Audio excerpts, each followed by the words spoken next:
Claire called while I was trying to free a stripped screw from an old walnut chair. "Dad, I need to ask you something," she said. "There are 6 words adult daughters know how to arrange, so their fathers put down whatever is in their hands." I set the screwdriver on my bench. "What's up?" "It's about graduation." 4 days earlier, she had explained that there wasn't a ticket for me. Now she told me Russell couldn't drive because of his eye surgery, her mother needed to be on campus early, and hiring a car for a 2-hour trip would be a whole thing. "So," she said, stretching that one syllable thin, "could you pick him up?" I looked at the chair between my knees. "Pick up Russell and drive him to the university. Then you could hang around until the ceremony's over and bring him home." "Hang around where?" "I don't know, Dad. There are coffee shops." She gave a nervous little laugh, as if we were discussing parking. "You want me to drive your stepfather to a graduation I'm not invited to? When you say it like that, it sounds awful." I waited. "Dad? How should I say it?" The line went quiet. In that quiet, I could hear how thoroughly she had expected me to agree.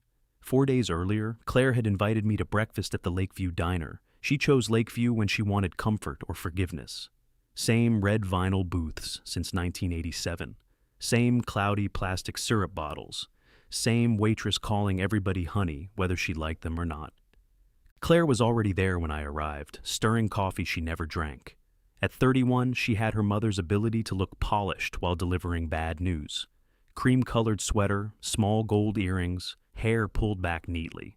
Elaine could tell you your dog had died and somehow make you feel underdressed for it.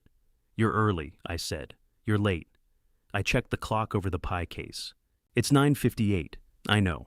I wanted to say it first. That was Claire. She'd throw a pebble at the window before coming through the door. I slid into the booth across from her. "You sleep?" Define sleep. Eyes closed, horizontal, no laptop on your chest, then no. The waitress came over, topped off Claire's coffee, and looked at me. "Usual, please." Claire smiled. "You've been coming here too long. Your mother used to say that. She said you kept restaurants alive by refusing to try new ones. Your mother believed loyalty was a personality defect." Claire's smile tightened. "It was a small change, but I saw it. Any sentence containing the words 'your mother' had to pass inspection before it reached her." I opened my menu, even though I hadn't needed one in 20 years. 2 eggs, wheat toast, bacon, crisp enough to qualify as lumber. Claire rubbed a spot on the table with her thumb. "So, graduation. There it is." "What?" "The reason I'm getting free breakfast. You always pay." "That's what makes it free." She rolled her eyes, but only halfway. "The ceremony is 3 weeks from Saturday. It starts at 10, but they want us there at 7:30, which is cruel and probably unconstitutional.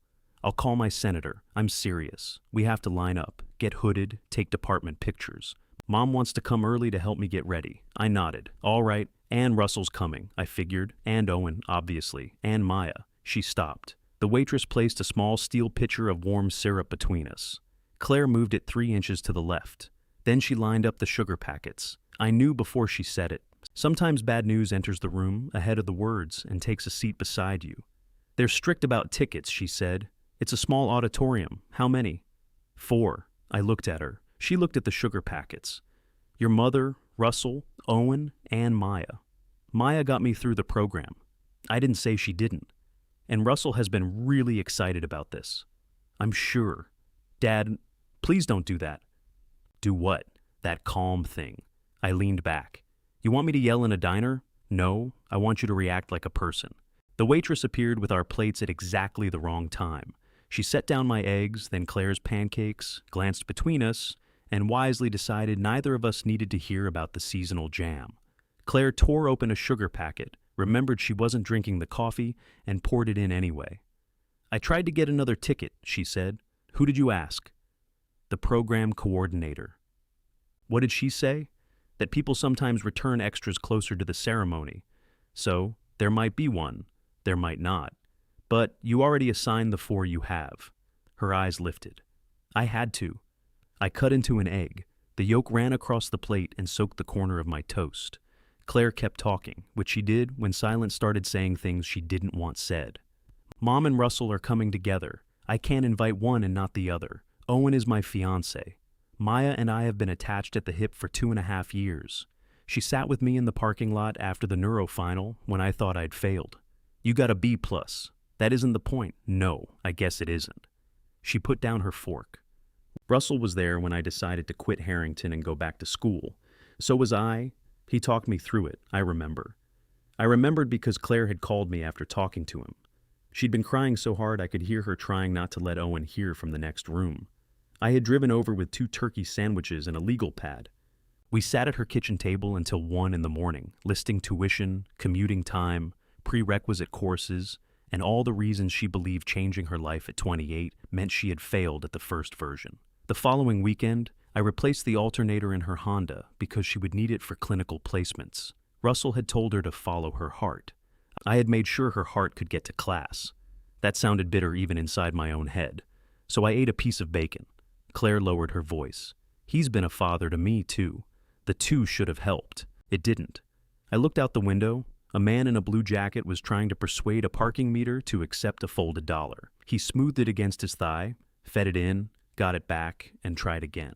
Persistence and humiliation often look exactly alike from across the street. I'm not asking you to agree, Claire said. What are you asking? I'm asking you not to make me feel terrible. There it was. Not a seat. Not patience while she searched for one. She wanted absolution before the pancakes got cold. I set down my fork. I understand what you decided. Her face softened so quickly it hurt more than if she'd argued. Thank you. I didn't say it was all right. The softness disappeared. Why do you always do that? Do what? Leave a little hook in everything. You act reasonable, but there's always this thing underneath. I almost laughed, not because it was funny. Because Elaine had once said the same thing in almost the same words while standing in our laundry room with one of my work shirts in her hand. I could have told Claire I wasn't the only one with things underneath. I could have asked why Russell's excitement counted more than mine, or why Maya's parking lot vigil outweighed 3 years of quiet work Claire rarely mentioned, because I'd made it look easy. Instead, I picked up my coffee. I hope the ceremony goes well. She stared at me for a few seconds, deciding whether peace had been restored. You'll come to dinner afterward, right? I thought dinner was for the people going to the ceremony. Dad, I'm asking. Of course you're invited to dinner. It's at Bellini's. Your mother picked it. She likes their private room. I knew the room. Elaine had held her 50th birthday there. The air conditioning vent dripped on my shoulder through the entire meal because moving seats would have required Elaine to alter the place cards. What time? 6. I'll check. Check what? My calendar. She blinked. In Claire's version of my life, my calendar contained dentist appointments and open space labeled available if needed. You have something? I might. What? I smiled. I haven't checked yet. She sat back, irritated, though she tried to hide it by cutting her pancakes into exact squares. Breakfast ended with a hug in the parking lot.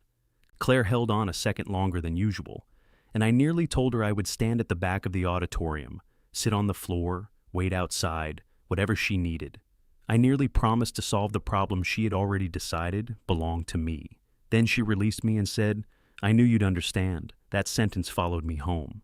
Now, 4 days later, I was standing in my workshop with the phone against my ear while Claire asked me to deliver Russell to the seat she had given him. She rushed to fill the silence. Mom needs to be there early, and Russell's doctor said no driving for another 2 weeks. His vision is fine, mostly, but lights are still bothering him. You know how he is about those rideshare apps. I know he thinks they're how foreign governments track him. Despite herself, Claire laughed. Exactly. Annie likes you. That's useful. It means it wouldn't be awkward. Claire, it would be 2 hours in a car with a man going to my daughter's graduation in my place. Awkward is the optimistic version. He's not going in your place. Whose place is he going in? You're making it sound like I chose him over you. You did choose him over me. I had 4 tickets. You had 4 choices. Her breath came hard through her nose. I pictured her pacing the living room of the apartment she shared with Owen, stepping around the stack of licensing exam books beside the couch. Mom can't drive him because she promised to help me. She can help you later. I need her there. Then ask Owen to drive Russell. Owen is staying with me the night before. Ask Maya. She has her own family coming. Hire a car. Dad, that's expensive. So is gas. I'd pay you back. That isn't the expensive part. Another silence. On my workbench, behind the chair, lay 3 cedar boards wrapped in brown paper. I had bought them 2 months earlier for a graduation gift Claire didn't know about. She had shown me the corner in her new apartment where she wanted a desk, then complained that nothing online fit the space. I had driven over after she left for class and measured it myself. The boards gave off that clean cedar smell even through the paper. Claire's voice changed. The softness went away. I can't believe you're doing this. I'm not doing anything. That's the problem. I looked at the stripped screw in the chair. I had spent 40 minutes trying not to damage the wood around it. There are jobs where patience saves the thing you're working on. There are others where patience just teaches a stuck piece that you'll keep turning forever. I'm not driving Russell, I said. So, you're punishing me? No. Because I couldn't manufacture a fifth ticket? Because you're asking me to drive someone else to take my place? That is such a childish way to look at it. Maybe. You always said you'd show up for me. I did show up. Then prove it. I close my eyes. There are moments when an argument opens a door and lets you see every earlier version of it standing in a line. Claire at 23, calling because her furniture delivery had arrived while she was at work. Claire at 26, needing someone to collect Elaine from the airport because Russell hated highway traffic. Claire at 29, asking if I could spend a Saturday repairing the loose railing on a house she was renting because the landlord was being weird. I had said yes so often that no sounded like betrayal. I love you, I said. The answer is still no. She hung up. I stood there with the phone in my hand until the screen went dark. 10 minutes later, Elaine called. I watched her name vibrate across the workbench. Once, twice, 3 times. On the 4th call, I answered. What exactly did you say to her? She demanded. No hello. Elaine had always considered greetings a waste of momentum. I said I wasn't driving Russell. You reduced her to tears. She'll recover. This is her graduation, Daniel. Not another opportunity for you to compete with my husband. I'm not competing. He won. That right there. That wounded little performance. I looked around the empty workshop. Who am I performing for, Elaine? She paused, but not for long. You have always done this. You disappear behind that calm voice and force everyone else to feel like the unreasonable one. For once, I didn't tell her she was wrong. Outside, a delivery truck groaned down the street. Somewhere next door, a dog barked at it as if machinery remained a personal insult. Elaine kept talking. Claire had worked too hard. Russell loved her. Families made sacrifices. Mature adults put aside their pride. Then she said, she counted on you. I looked at the cedar boards. I know, I said. That was the part none of them understood yet. It wasn't that Claire had counted on me. It was what she had counted on me to accept. Elaine heard the accusation in my answer, even though I hadn't put one there. Oh, please, she said. Don't pretend this is some grand awakening. You're angry because Claire sees Russell as a father. I'm angry because she asked me to chauffeur him to the ceremony. You're twisting it. Which part? She needs help. Then help her. I am helping her. I'm going early. You could drive Russell. I have to be there for Claire. So do I. You can be there at dinner. I let that sit between us. Elaine sighed, the long-suffering kind she had perfected during our marriage. She could put a whole courtroom into one exhale. This is exactly why she was afraid to tell you. She didn't look afraid. She looked relieved.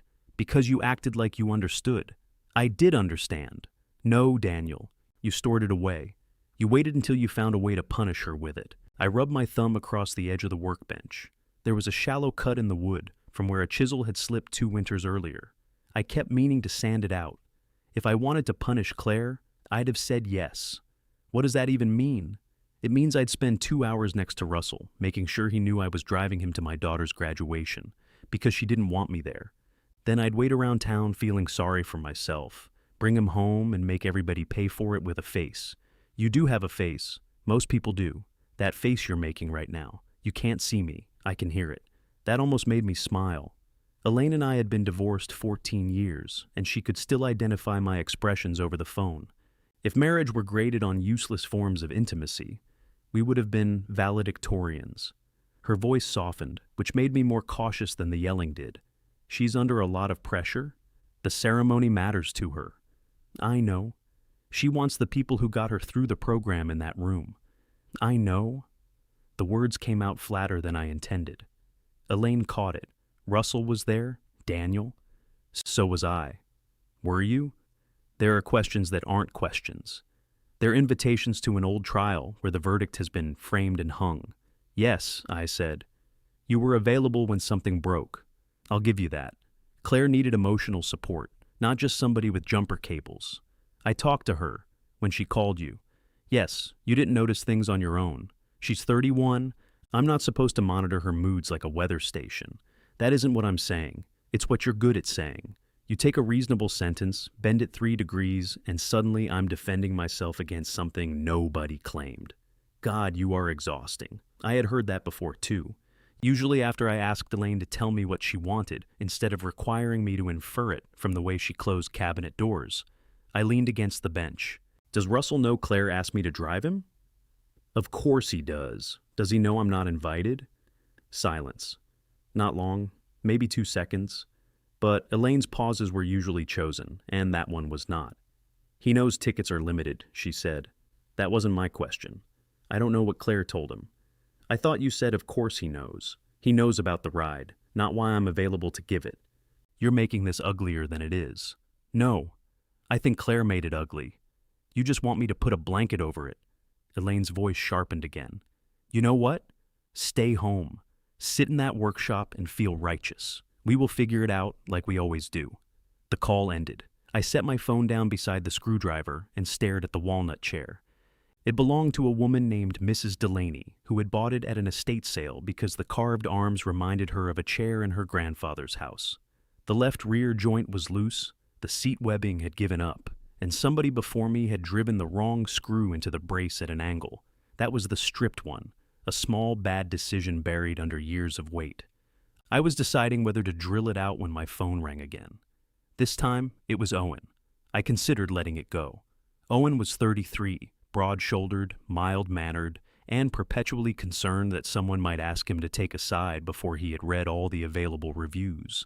He managed a hotel downtown, which suited him. He could calm a drunk convention guest without making the man feel thrown out until he was standing on the sidewalk. I answered, Hey Daniel, hello Owen, bad time, I've had better stretches. Yeah. He let out a small laugh that asked permission to exist. I didn't grant or deny it. Claire's upset, he said. I gathered. She's in the bedroom. All right, she's been crying. I'm sorry to hear that. Another pause. He had expected the crying to operate a lever. Look, I'm not calling to get in the middle. You're calling from the middle. I guess I am. I picked up the screwdriver, then put it down again. Owen lowered his voice. Could you maybe drive Russell just one way? I could bring him back after dinner. That solves half the drive and none of the problem. I understand the problem. Tell it to me. He breathed out slowly. You feel excluded. I am excluded. It's not a feeling. It's the seating arrangement. Right. Poor choice of words. You work in hospitality. You know the difference between a guest and a driver. That's fair. Owen was quiet. Unlike Elaine, he sometimes used silence to think. He said, Claire thought you wouldn't care about the actual ceremony. Why? You don't like crowds. I spent 37 years repairing city buses. I've survived crowds. She said graduations aren't your thing. How would she know? I don't know. You skipped hers from Harrington? Harrington mailed her diploma. There was no ceremony.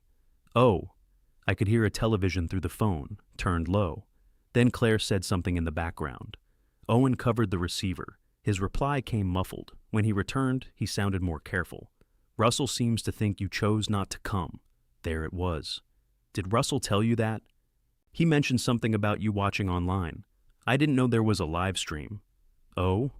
Owen said that word twice in under a minute, and each one moved him a little farther from where he had started. Ask Claire what she told him, I said. I'm not trying to interrogate her. Then don't. But don't call me asking for favors based on a story you haven't checked. She's overwhelmed. I know. She really has worked hard. I know that too. I'm just trying to help her have a good day. So am I. He didn't understand that. I wasn't sure I did yet. Okay, he said. I'll let you get back to your chair. I looked at it. How did you know I was working on a chair? You're always fixing something. He meant it kindly. After we hung up, I stood very still. Then I unwrapped the cedar boards. The grain was straight and warm, reddish lines running the length of each plank. I had selected them one by one at the lumber yard, while a young employee waited with the patient misery of someone who had been assigned to an old man with opinions. The desk in my head was simple. Narrow top, 2 drawers, tapered legs.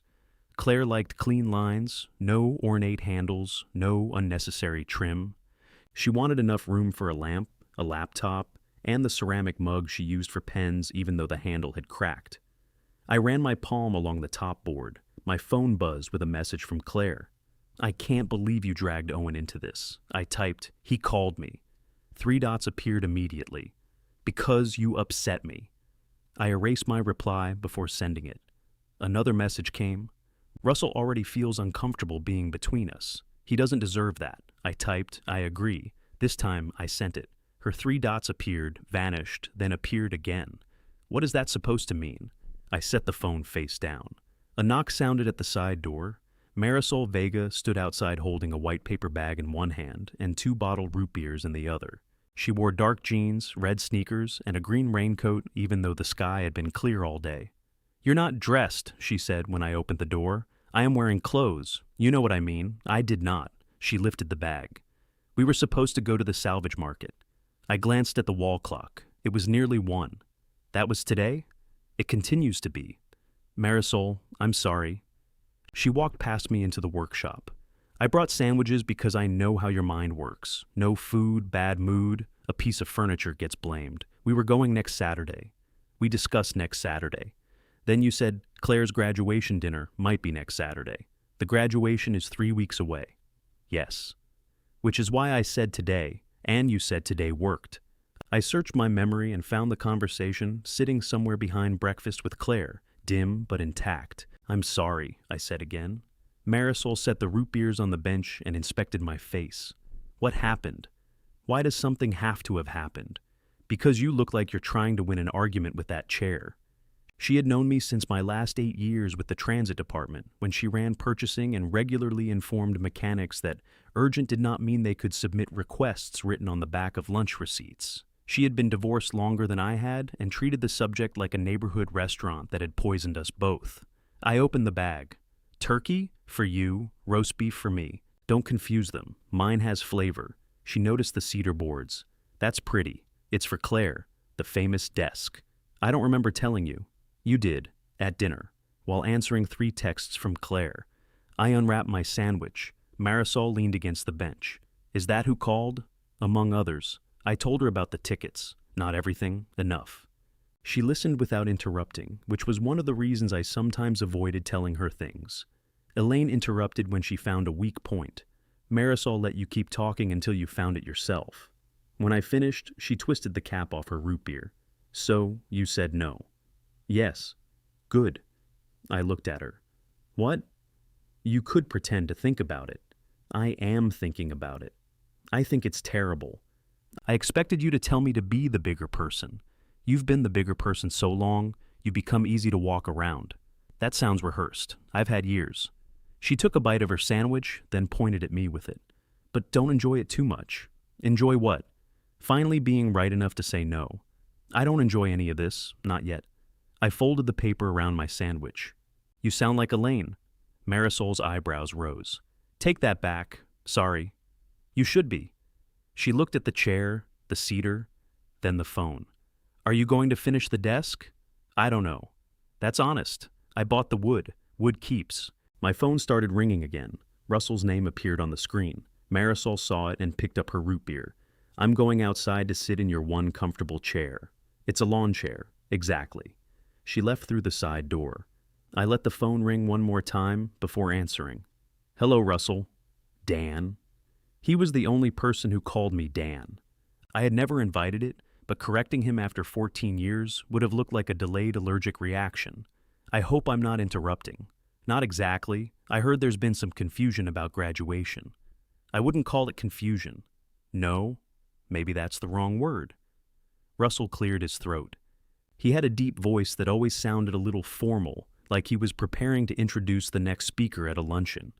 I didn't realize the ticket situation had become a problem. It didn't become one. It started that way.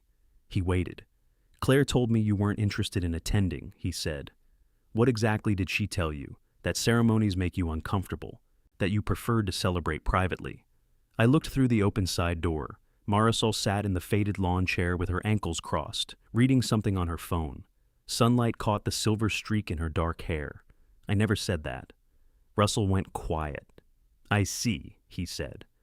I could picture him in the den at the house he shared with Elaine, sitting upright on the edge of the leather sofa, one hand shielding his healing eye from the window. Then he surprised me. "I'll give you my ticket." "No. Dan, I don't want to be the reason you miss your daughter's graduation." "You're not. I'm occupying the seat." "She put you in it? That doesn't mean I have to stay there.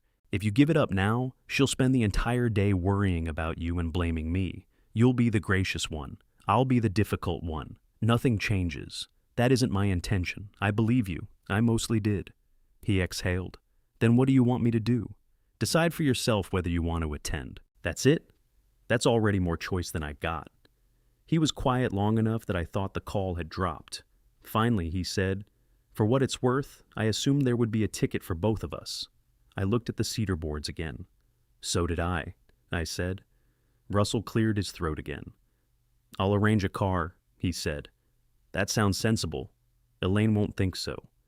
"Elaine doesn't think a solution is sensible unless she gets to assign it." A dry little laugh escaped him before he could stop it.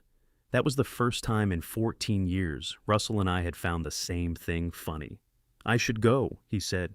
"Take care of your eye. It's improving. I'm glad. Dan, yes. I really didn't know. I believe you. That didn't make him innocent. It just made two of us who had accepted versions of Claire that were convenient." When I stepped outside, Marisol was still in the lawn chair. She had tilted her face toward the sun and closed her eyes. "You look comfortable," I said. "I'm adaptable. That chair has a broken strap. Then I'm brave too." She opened one eye. "How was Russell? He offered me his ticket." "And?" I said no. She opened the other eye. "You refused a ticket to your daughter's graduation?" "I refused Russell's ticket. Does the auditorium care whose name was emotionally attached to it? It matters how I get there." She considered that. "All right," she said. "I'll allow it. I was worried. You should be. I'm strict." I locked the workshop and we took my truck to the salvage market. Marisol complained that the passenger seat was designed by a chiropractor looking for repeat business. I told her it had been comfortable before she started criticizing it. The market occupied 2 converted warehouses beside the railroad tracks. Inside, people sold everything families had once believed they would keep forever: wedding china, tools with initials burned into the handles, framed landscapes, lamps shaped like women in long dresses. The air smelled like dust, machine oil, and somebody's cinnamon candle fighting for its life. Marisol found a cast-iron bird bath within 10 minutes. "You don't have birds," I said. "I have a yard. Birds understand the rest. It weighs 80 pounds. You have a truck." There it was. She said it without shame and grinned when I looked at her. "The difference," she said, "is that I invited you to come inside." I laughed despite myself. We wandered past a table of drawer pulls sorted into shallow wooden boxes: brass, porcelain, glass, iron. I picked up a slim brass handle, the kind Claire liked, plain, slightly curved, no decorative leaves or flowers. Marisol leaned over my shoulder. "For the desk? Maybe." "You said wood keeps. You didn't say metal." I put it back. At the next booth, she bought 2 chipped blue planters because the seller told her the damage gave them character. I told her the same argument had never worked for my truck. "It would help if your truck were blue," she said. While she negotiated the price of a mirror she did not need, my phone rang. My sister Janice's face filled the screen. Janice was 6 years older than me and had treated that difference as a professional qualification since 1968. I stepped away from the booth. "Hello? What did you do?" "Good afternoon to you too." Claire called me crying. There's a lot of that going around. She says you refuse to help her. I refuse to drive Russell. Yes, she mentioned the exact flavor of your refusal. A train horn sounded beyond the warehouse. I pressed the phone closer to my ear. Did she mention I'm not invited? She said tickets were limited. That sentence is doing a lot of work today. Janice sighed. "Danny?" Nobody except Janice called me Danny, and she only did it when preparing to tell me something I wouldn't like. "Are you honestly asking?" I said. "Do you think I should drive him?"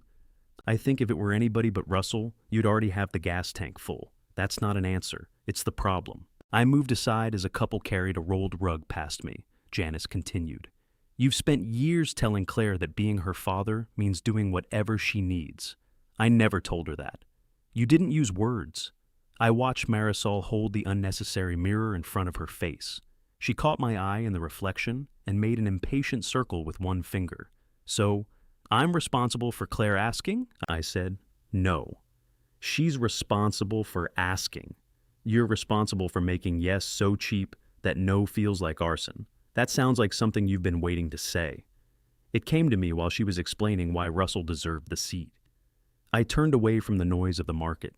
What did you tell her? That asking you to drive him was cruel. I hadn't expected that. Janice went on before I could answer. Then I told her you'd probably turn the whole thing into a silent campaign and make everyone guess what would satisfy you. That part sounds more familiar. You know I love you. People only say that right before the knife. You want her to realize what she did. Fine. But eventually, you have to tell her. Not in hints, not in one of your calm little sentences that takes 3 days to start hurting. I told her exactly why I said no. You told her the obvious part. What other part is there? Janice was quiet. The part where it mattered this much, she said. Before I could answer, she hung up. It was a family talent. Marisol bought the mirror. She also bought the bird bath, the planters, a small green metal table, and a wooden crate advertising a brand of oranges that had not existed since the Carter administration. By the time we loaded everything, my truck looked like we had robbed a garden center operated by ghosts. You planned this, I said. I hoped. That's planning with better manners. On the drive to her house, she asked what Janice wanted, to advise me. Older sister? Yes. They live for it. She thinks I should tell Claire why I'm hurt. I thought you did. So did I. Marisol looked out the window. Did you tell her you wanted to be there? I said I was excluded. That isn't the same sentence. It's implied. So are speed limits. People still need signs. I tightened my hands on the wheel. What would you like me to do, Marisol? Call Claire and say, please understand that your father has human feelings? No, good. I'd like you to stop acting like wanting something gives the other person power over you. That sounds like advice. Mine is better than your sister's. I use fewer words. You use 22. You counted? No. She smiled. You absolutely counted. At her house, we carried the bird bath into the backyard. It weighed closer to 100 pounds than 80. Marisol walked backward, directing me around flower beds while contributing approximately 9% of the load. Left, she said. I'm going left. Your other left. I only have one. Then use it correctly. We set the base beside a bare patch near the fence. She stepped back and studied it. It's crooked. The ground is crooked. Fix the ground. I looked at her. She smiled sweetly. You like being needed? That isn't the same as being ordered around. Then why are you reaching for the shovel? I took my hands off it. Marisol laughed so hard she had to sit on the bird bath. When I got home, Claire's car was in my driveway. She stood inside the workshop, looking at the cedar boards. I had left them unwrapped on the bench. Her hand rested on the top plank. The side door was open, she said. I locked it. No, you locked the main door.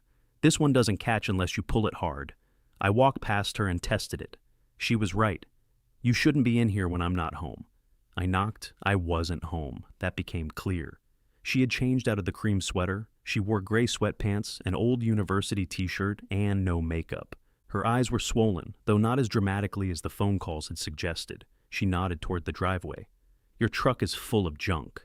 Marisol bought a bird bath. That sentence raises more questions than it answers. Most sentences involving Marisol do. Claire's eyes returned to the cedar. What are you making? I haven't decided. You bought that much cedar without deciding? I like the boards. Since when do you make spontaneous lumber purchases? I picked up the brown wrapping paper and folded it. Did you come over to audit my wood? She crossed her arms. Russell called me. I figured he would. He said you refused his ticket. Yes. Why? Because it's his ticket. It's my ticket. I gave it to him. Then it's his. You said you wanted to come. I said you chose him. How is this not fixing that? Because he's trying to surrender the seat so he doesn't feel guilty. You're not choosing anything. Her mouth tightened. I chose him because he's my stepfather. I know who he is. And Mom needs him there, does she? That's not fair. I set the folded paper on the bench. You told Russell I didn't want to attend. I told him you weren't big on ceremonies. Based on what? You're not. I went to your bachelor's graduation. That was different. I went to your white coat ceremony. You left right after. You went to dinner with your mother and Russell. You could have come. You didn't invite me. It wasn't a formal dinner. Apparently, informal invitations are even harder to get. She looked away. A car passed outside, tires hissing over the pavement. The workshop seemed too small for both of us, though I had built a dining table in it once. I didn't lie to him, she said. You gave him a story that protected you. I was trying not to make him uncomfortable. You had no trouble making me uncomfortable. That isn't true. Then why did you take me to a public place to tell me? Her head snapped toward me. What? Lakeview. You knew I wouldn't react there. You don't react anywhere. The words came out fast. She regretted them just as quickly, but did not take them back. I leaned against the bench. What kind of reaction were you hoping for? Any reaction. Anger. Disappointment. Something that doesn't sound like you're discussing a change in the weather? I was disappointed. You said, I understand what you decided. I did understand. No, you judge me. Those aren't opposites. She paced to the chair I'd been repairing and touched the carve back. You know what Russell did when I told him I wanted to leave Harrington? Told you to follow your heart. He asked me if I was happy. That was a good question. You brought a legal pad. You were worried about tuition. I was falling apart, Dad. I stayed until 1 in the morning. And you made lists. I was trying to help. I know. The way she said it stopped me, not cruelly, tiredly. I know you were trying to help, she repeated. But Russell said he was proud of me before he asked how I planned to pay for it. I was proud of you. Did you say it? I opened my mouth. Nothing came. Claire nodded as if I had answered. That's why he has a ticket. The sentence landed cleanly. No raised voice, no accusation hiding behind it. For a moment I could smell the diner coffee again. I could see her arranging sugar packets while I waited for her to say the thing underneath. So, this is punishment, I said. No.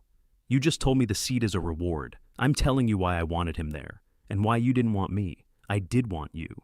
You wanted 5 people. You had 4 tickets. Wanting becomes visible when there isn't enough. She turned toward the door. I thought she was leaving, but she stopped with her hand on the frame. Mom said you'd make me regret telling you. Your mother has always had a lot of confidence in her predictions. She said, if I gave you one disappointed look, you'd shut down and make it impossible to reach you. Did she also tell you to ask me to drive Russell? Claire didn't answer. That was an answer. I felt something inside me settle, not relief. More like a shelf giving way after holding too much weight. Claire looked at the boards again. Is that desk for me? I considered lying. She knew my work too well. It was. Her face changed. Was? I haven't decided. She stared at me as if I had struck the wood in front of her. Then she said, very quietly, so you are punishing me. No, Claire. What else do you call taking back a gift? You can't take back something you never gave. The instant I said it, I knew it was the wrong sentence. Claire nodded once. Right, she said. I forgot.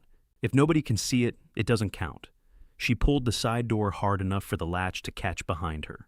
The latch clicked with a clean, final sound. I stood where she had left me, looking at the door. She had pulled it correctly.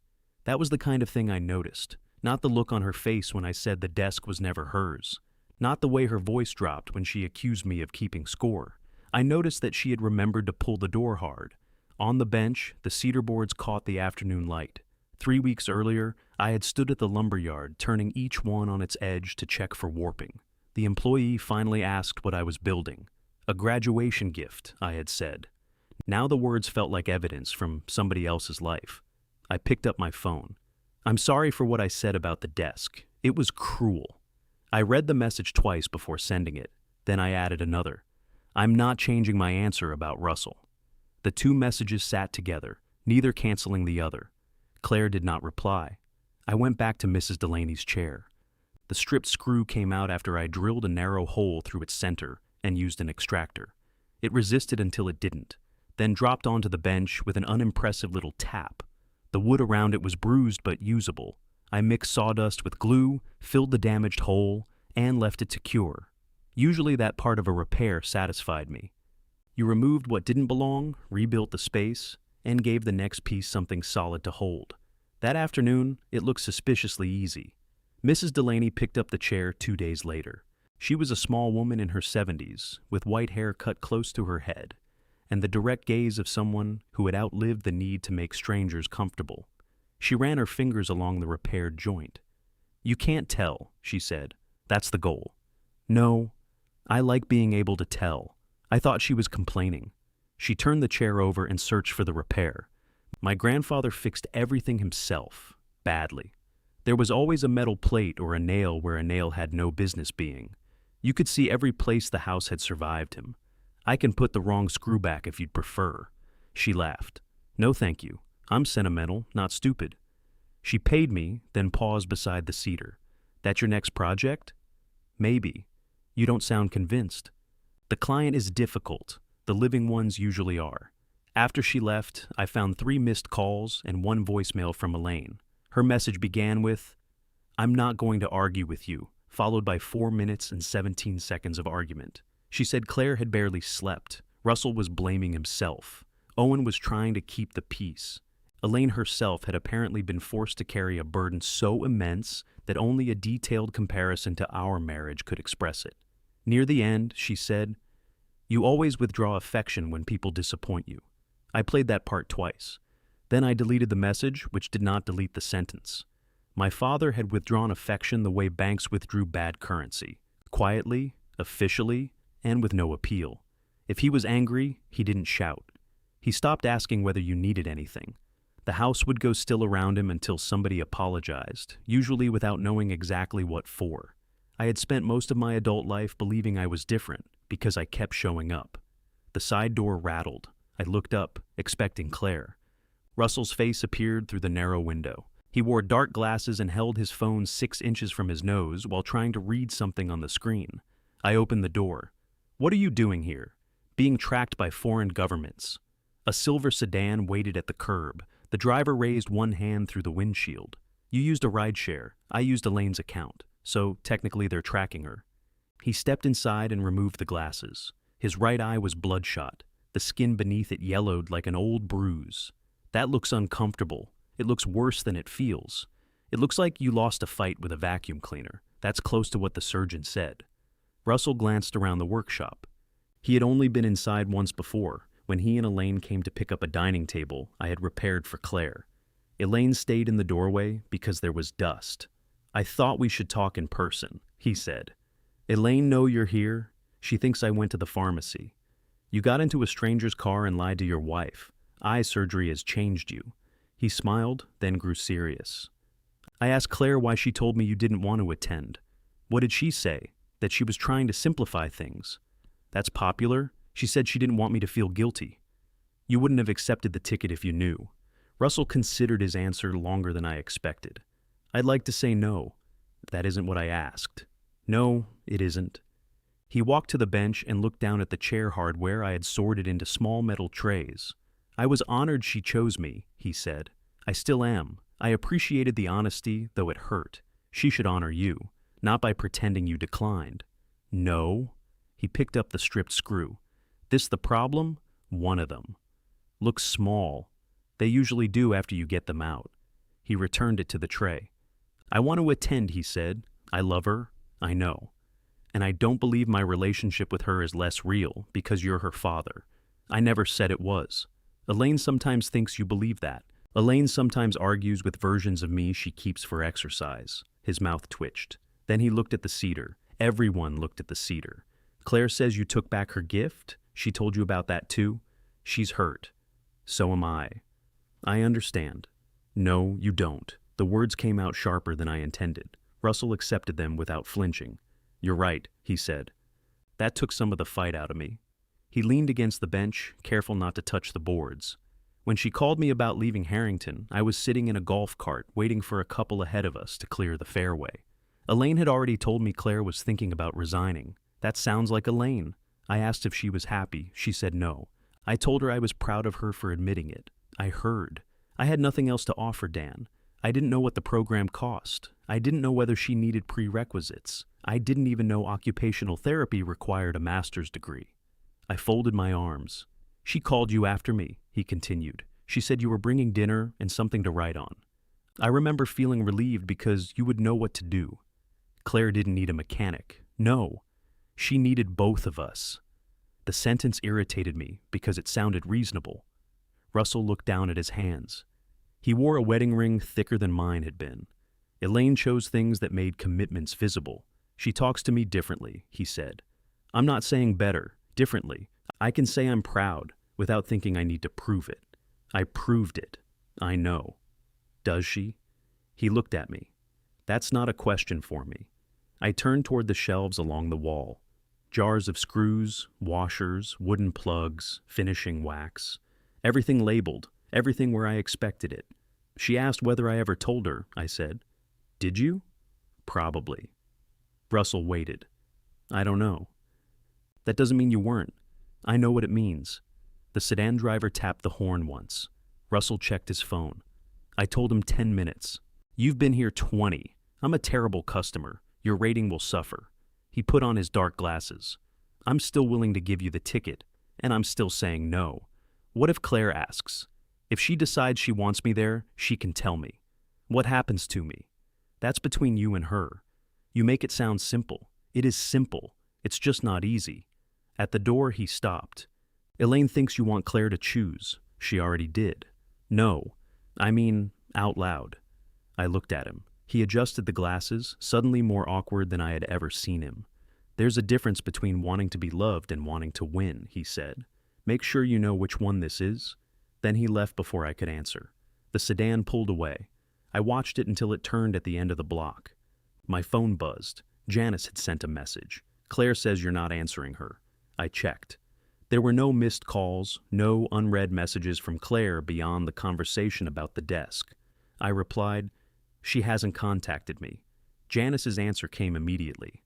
That's not the same thing, and you know it. I turned off the screen. By Friday, the cedar still lay untouched. I worked around it, reaching over the boards for clamps and measuring tools. Twice I considered wrapping them again. Twice I decided that would be dramatic, although nobody was there to see it. Marisol called while I was eating a bowl of soup at my kitchen counter. There's music at Brennan's tomorrow, she said. What kind? The kind performed by people with instruments.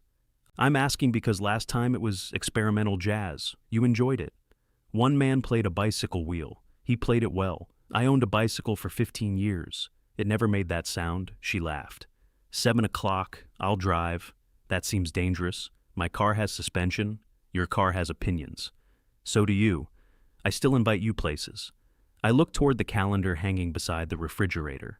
Claire's graduation was circled in blue ink, with dinner, 6 o'clock written beneath it. 3 weeks ago, the square had looked full. Now it looked like a list of places I might not be wanted. 7 works, I said. Marisol went quiet. What? Nothing. You're doing a poor job of it. I'm surprised you didn't say you had to check. I checked. Are you ill? Goodbye, Marisol.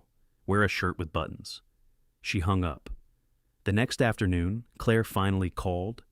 I was standing in my bedroom holding 2 shirts. One was blue, one gray.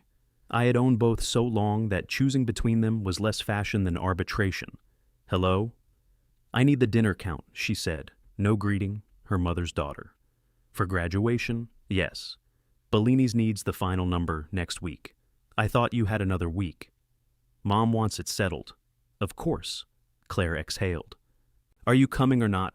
I laid both shirts on the bed. Do you want me there? I'm asking, aren't I? You're asking for a number. I cannot do this again. Then don't. Just answer the question. I want you at dinner. Why? Because you're my father. The answer should have been enough. Once it would have been. Does your mother want me there? This is not about Mom. Most things you say aren't about her seem to have her fingerprints on them. She said you'd do this. I sat on the edge of the bed. What did she say I'd do? Make me beg. I don't want you to beg. What do you want? The question was angry, but underneath it I heard something else. Not remorse. Fear, maybe. The first hint that my refusal might extend beyond the favor she had asked. I looked at the blue shirt, then the gray. I want an invitation that isn't payment for accepting an exclusion. I invited you before I asked about Russell. To the consolation dinner. She went quiet. Music thumped faintly from a passing car outside. If you don't come, she said, you're going to hurt me. I know, and you're fine with that? No. Then come. I rubbed the bridge of my nose. I haven't decided. She laughed once without humor. Right, check your calendar. The The call ended. I sat there holding the phone. A minute later, a message arrived from Bellini's private events number. It contained a link to the dinner menu and a note asking guests to choose chicken, salmon, or pasta. At the bottom, in the space labeled Host Message, Claire had written, "Please select by Friday so we can celebrate together." I clicked salmon. Then I stared at the confirmation button until the screen dimmed in my hand. I put the phone on the nightstand without confirming anything. The blue shirt won by default. Marisol arrived 12 minutes early and honked once, though she knew I was waiting in the front room. Her car was a 12-year-old red hatchback with a dashboard that lit up like a Christmas tree. She claimed the warning lights were decorative. "You wore buttons," she said when I got in. "I can follow instructions. That has not been my experience." Brennan's occupied the first floor of an old brick building near the river. The windows fogged in cold weather, the tables wobbled, and the owner poured drinks as if measuring were an insult to hospitality. The music was not experimental jazz. It was a 4-piece blues band, all gray hair and comfortable shoes. The guitarist had the face of an accountant and played like somebody had just left him at the altar. Marisol found us a table near the back. "This is better than the bicycle," I admitted. "You never gave the bicycle a chance. It had no melody. It had a wheel. That's not the same thing." She ordered bourbon. I ordered beer. For the first half hour, we listened without talking. I had forgotten what it felt like to sit somewhere without keeping one eye on my phone. Then my phone buzzed in my pocket. Marisol looked at me. "You can check it, I know. Are you going to?" "No." That was fast. "I'm growing. Don't strain anything." The band moved into a slower song. 2 couples got up to dance in the narrow space between the tables. One moved smoothly. The other consisted of a tall man stepping repeatedly on his wife's feet while she laughed hard enough to lose the rhythm herself. Marisol turned her glass between her hands. "Did you answer Claire about the dinner?" "Not yet." "You know the menu?" "Salmon, chicken, pasta." "That wasn't my question." I clicked salmon. "Ah, a commitment. I didn't confirm." "Rebellion with lemon butter." I took a drink. She asked if I was coming because Bellini's needs a count. And I asked if she wanted me there. "What did she say?" "That I'm her father." Marisol waited. "That's all," I said. "It seems relevant. It doesn't address the graduation. The dinner isn't the graduation. It's attached. So is a receipt. It's still a separate piece of paper." I looked toward the band. The guitarist bent over a long note and held it until the room went quiet around him. "If I go," I said, "everybody gets what they want. I sit at a table after waiting somewhere else all day, and they get to call it family. Maybe. If I don't go, I'm the bitter one. Probably. Helpful. You're looking for an option that doesn't cost anything. Those are mostly available before people hurt each other." The song ended. Applause filled the room. Marisol leaned closer. "Do you want to go?" "I want to be at the ceremony. That wasn't my question." "I know." She watched me. "Yes," I said, "I want to go to dinner." "Then why not go?" "Because I don't want whatever version of me they've prepared a place card for." "You think not being there gives you control over the version?" I frowned. "Elaine will describe you either way," Marisol said. "She's talented. You barely know her. I met her twice. Some talents announce themselves." The drummer counted off the next song. Marisol took a sip of bourbon. "You're allowed to stay home," she said. "You're also allowed to go because you love Claire, even while you're angry. Just don't confuse absence with honesty." I looked at my phone. The message was from Janice. "Call me when you're done proving you have a social life." I showed it to Marisol. "I like her," she said. "You would." "Call her tomorrow." "Why?" "She'll hate waiting." The band played until 10:30. On the way out, Marisol stopped beneath the awning to button her coat. A light rain had started. "Thank you," I said. "For what?" "Tonight." She glanced at me. "You say thank you like you're closing a transaction? I don't know what that means." "I know." She took my arm as we crossed the slick sidewalk. It was a practical gesture, nothing more. The pavement was uneven and her shoes had poor traction. I still noticed when she let go. Janice called at 7 the next morning, punishing me for making her wait. "You're awake," she said. "I am now." "Good." Elaine invited me to the graduation dinner. That was nice. She did it after Claire told her you might not come. Less nice. She wants family there. I'm family. That's my point. I sat up and turned on the bedside lamp. Are you going? I told Claire I would. You already had a ticket to the ceremony? Maya found me one from another graduate. I stared at the wall. Interesting. Don't. I didn't say anything. You made a sound. I breathed. You breathed judgmentally. It was possible Janice and Elaine had spent too much time together. When did Maya find it? I asked. Yesterday. And Claire gave it to you. No. Maya did. Claire said she'd keep looking for one for you. A fifth ticket existed. It had appeared exactly the way Claire said one might. Janice lowered her voice. Danny, I can give you mine. No, I'm not Russell. That's true. And nobody expects you to drive me. Also true. So take it. No. Why? Because Claire knows I want to go. If she wants me there, she can make the decision. You're making this into a loyalty test. She made it one first. That doesn't make it wise. I swung my feet onto the floor. Are you calling to offer me the ticket or to explain me to myself? I can do both. Keep the ticket. Fine. I'm keeping it. Good. And I'm going to dinner. Good. And if you don't come, I'm eating your salmon. I didn't confirm it. Then I'll eat whatever fish is nearby. She hung up. I opened the Bellini's link again. The reservation deadline was that evening. The salmon description mentioned capers. I disliked capers, though not enough to make a family decision around them. At noon, Elaine called. The car service Russell found has terrible reviews, she said. Hello, Elaine. One driver apparently smoked the entire trip. Russell should request a non-smoker.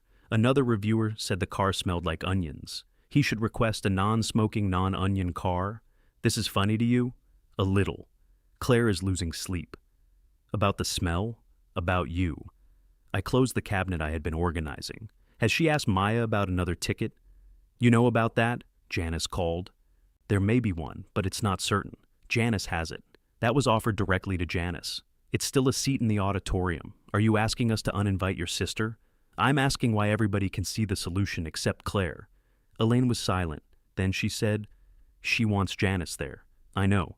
You're forcing her to rank people she loves. There are 4 tickets. Ranking was built in.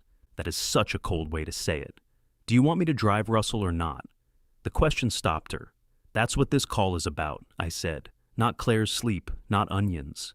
You want the original arrangement back? I want the family to get through one important day without you turning it into a referendum on your value.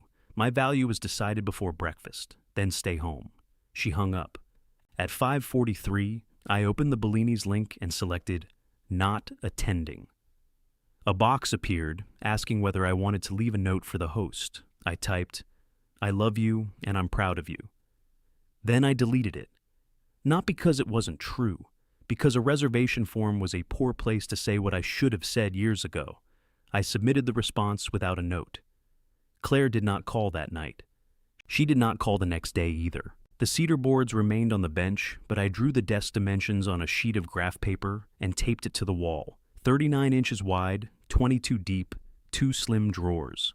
I adjusted the height for the chair Claire had ordered. Then I put the pencil down. I worked on other things.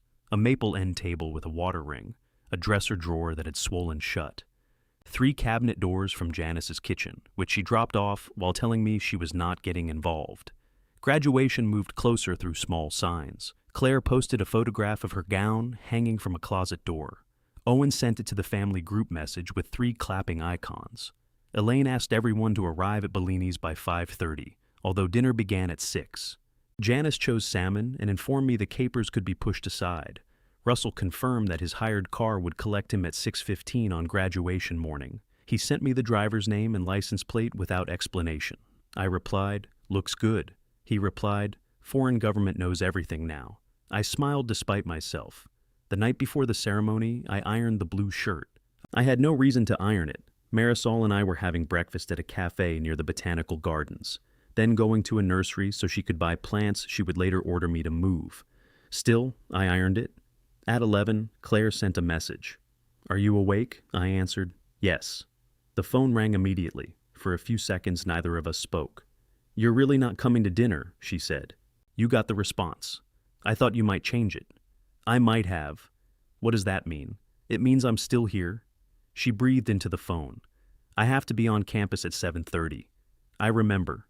Mom's picking me up at 6:45. All right, Russell has the car. I know. Another quiet stretch. Then she said, "I wish you would just do the easy thing." "So do I." She hung up before either of us said goodnight. I slept badly and woke before the alarm. At 6:30, I put on the blue shirt. Marisol noticed as soon as I entered the cafe. "You dressed for breakfast," she said. "I own limited options. You look nice? So do you." She narrowed her eyes. Was that painful? A little. We took a table by the window. Outside, the morning was bright and already warm. People moved along the sidewalk carrying coffee, flowers, rolled yoga mats. The world showed no interest in the fact that my daughter was graduating without me. Marisol ordered blueberry pancakes. I ordered eggs and wheat toast. At 6:58, my phone rang. Claire. I answered before the second ring. "Dad, a ticket opened up," she said. I looked across the table at Marisol. "That's good. It's from someone in Maya's group. She just texted me. All right, so you can come." The words I had wanted finally arrived, rushed and breathless. Before I could answer, Claire continued. "There's one issue. Russell's car canceled. Mom's already on her way to get me." I closed my eyes. "If you pick him up," she said, "you can use the ticket. You'll just need to sit away from Mom so nothing gets uncomfortable." Marisol stopped buttering her toast. "Claire," I said, "please. This fixes everything." "No," I said. "It puts everything back exactly where it was." "What do you want me to do?" Claire asked. "I want you to hear what you're asking. I'm asking you to drive a man with one working eye. Russell has two working eyes. One is irritated. That is not the point." "No, it isn't." Her voice dropped. "He can't miss this." I watched a bus stop at the corner outside the cafe. 3 people got off. 2 got on. The driver closed the doors and moved forward. "Neither should I said. "You don't have to. I just told you there's a ticket, with conditions." "Oh my God. Everybody has conditions, Dad. That's how life works. Some conditions tell you what the offer is worth." Marisol sat across from me, with her hands folded around her coffee. She wasn't pretending not to listen.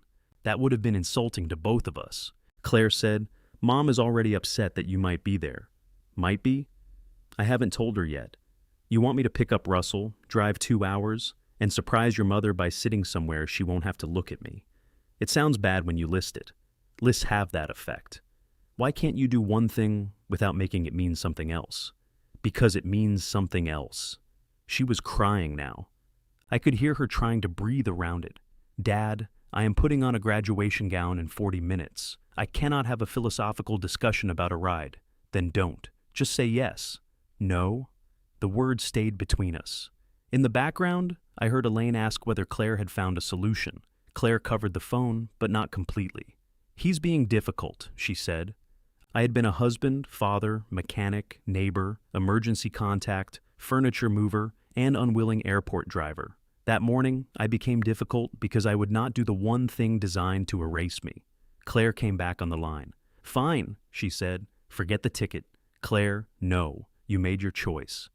The call ended. Marisol slid the basket of toast toward me. "I don't want toast." It wasn't emotional toast. I'm not hungry. The eggs will arrive anyway. Kitchens don't recognize family crises. I put the phone face down. She waited until the waitress set down our plates and walked away. "Do you want me to say you did the right thing?" she asked. "No." "Good. I don't know yet." I looked at her. "He had another ride," I said. "He arranged it weeks ago. And it canceled. He can get another one. Probably." "You think I should have gone. I think you wanted to go. That's not the same." "No, it's more important." I pushed one of the eggs with my fork. Marisol added syrup to her pancakes. "You said no," she said. "Now what? What do you mean? Are you going to spend the rest of the morning repeating it, or are we buying plants?" "I don't know anything about plants. I know. That's why this will be exciting." At 7:20, Russell sent me a message. "Car canceled. Looking for another." I answered, "Use Elaine's account. Foreign governments already have her." The dots appeared. Good point. 10 minutes later, he sent a photograph of a silver SUV and the words, "On my way. No collapse. No stranded stepfather. No emergency requiring the only competent man in the county." I showed Marisol. "He's resourceful," she said. He pressed a button. "So did you when you repaired buses. They still gave you a pension." We finished breakfast. Mine tasted like paper, but I ate it because Marisol watched until I did. The botanical garden opened at 8. We walked through paths still wet from the sprinklers. while groundskeepers clipped hedges and emptied trash cans. Roses climbed a white trellis near the central pond. A woman in a wide hat sat on a bench sketching ducks that refused to cooperate. Marisol read every plant label. "You don't retain any of this," I said. "I enjoy the possibility." Possibility of what? Becoming a person who knows the Latin name for a bush. You bought 2 planters without drainage holes. Don't reduce me to my past. At 9:52, my phone buzzed repeatedly. Owen had posted photographs in the family group. Claire in her black gown, smiling beside him. Claire with Maya, both holding their caps above their heads. Elaine adjusting the blue and gold hood at Claire's shoulders. Russell standing on Claire's other side in the dark glasses. Janice had added, "Beautiful! Wish everyone was here." I stared at the last photograph until the screen blurred. Claire looked happy. That was the first thing I saw. The second was that there was space beside her, not literal space. They stood shoulder to shoulder, but Owen's body angled toward her. Elaine's hand rested on her arm, and Russell leaned slightly forward so the camera could catch all of him. The arrangement created a place where I could picture myself with unreasonable precision. Marisol touched my elbow. "Daniel," I locked the phone. "What?" "You walk past the nursery. I thought we were still in the garden. The big sign said, 'Plants for sale.' I was looking at something." "I know." She led me back without asking. The nursery smelled like wet soil and fertilizer. Fans turned slowly overhead. Marisol put a dwarf lemon tree in our cart, then added lavender, rosemary, and a fern, whose care instructions sounded more demanding than Claire. "You kill ferns," I said. "I help them discover their limits." My phone buzzed again. I left it in my pocket. At 10, the ceremony began 97 miles away.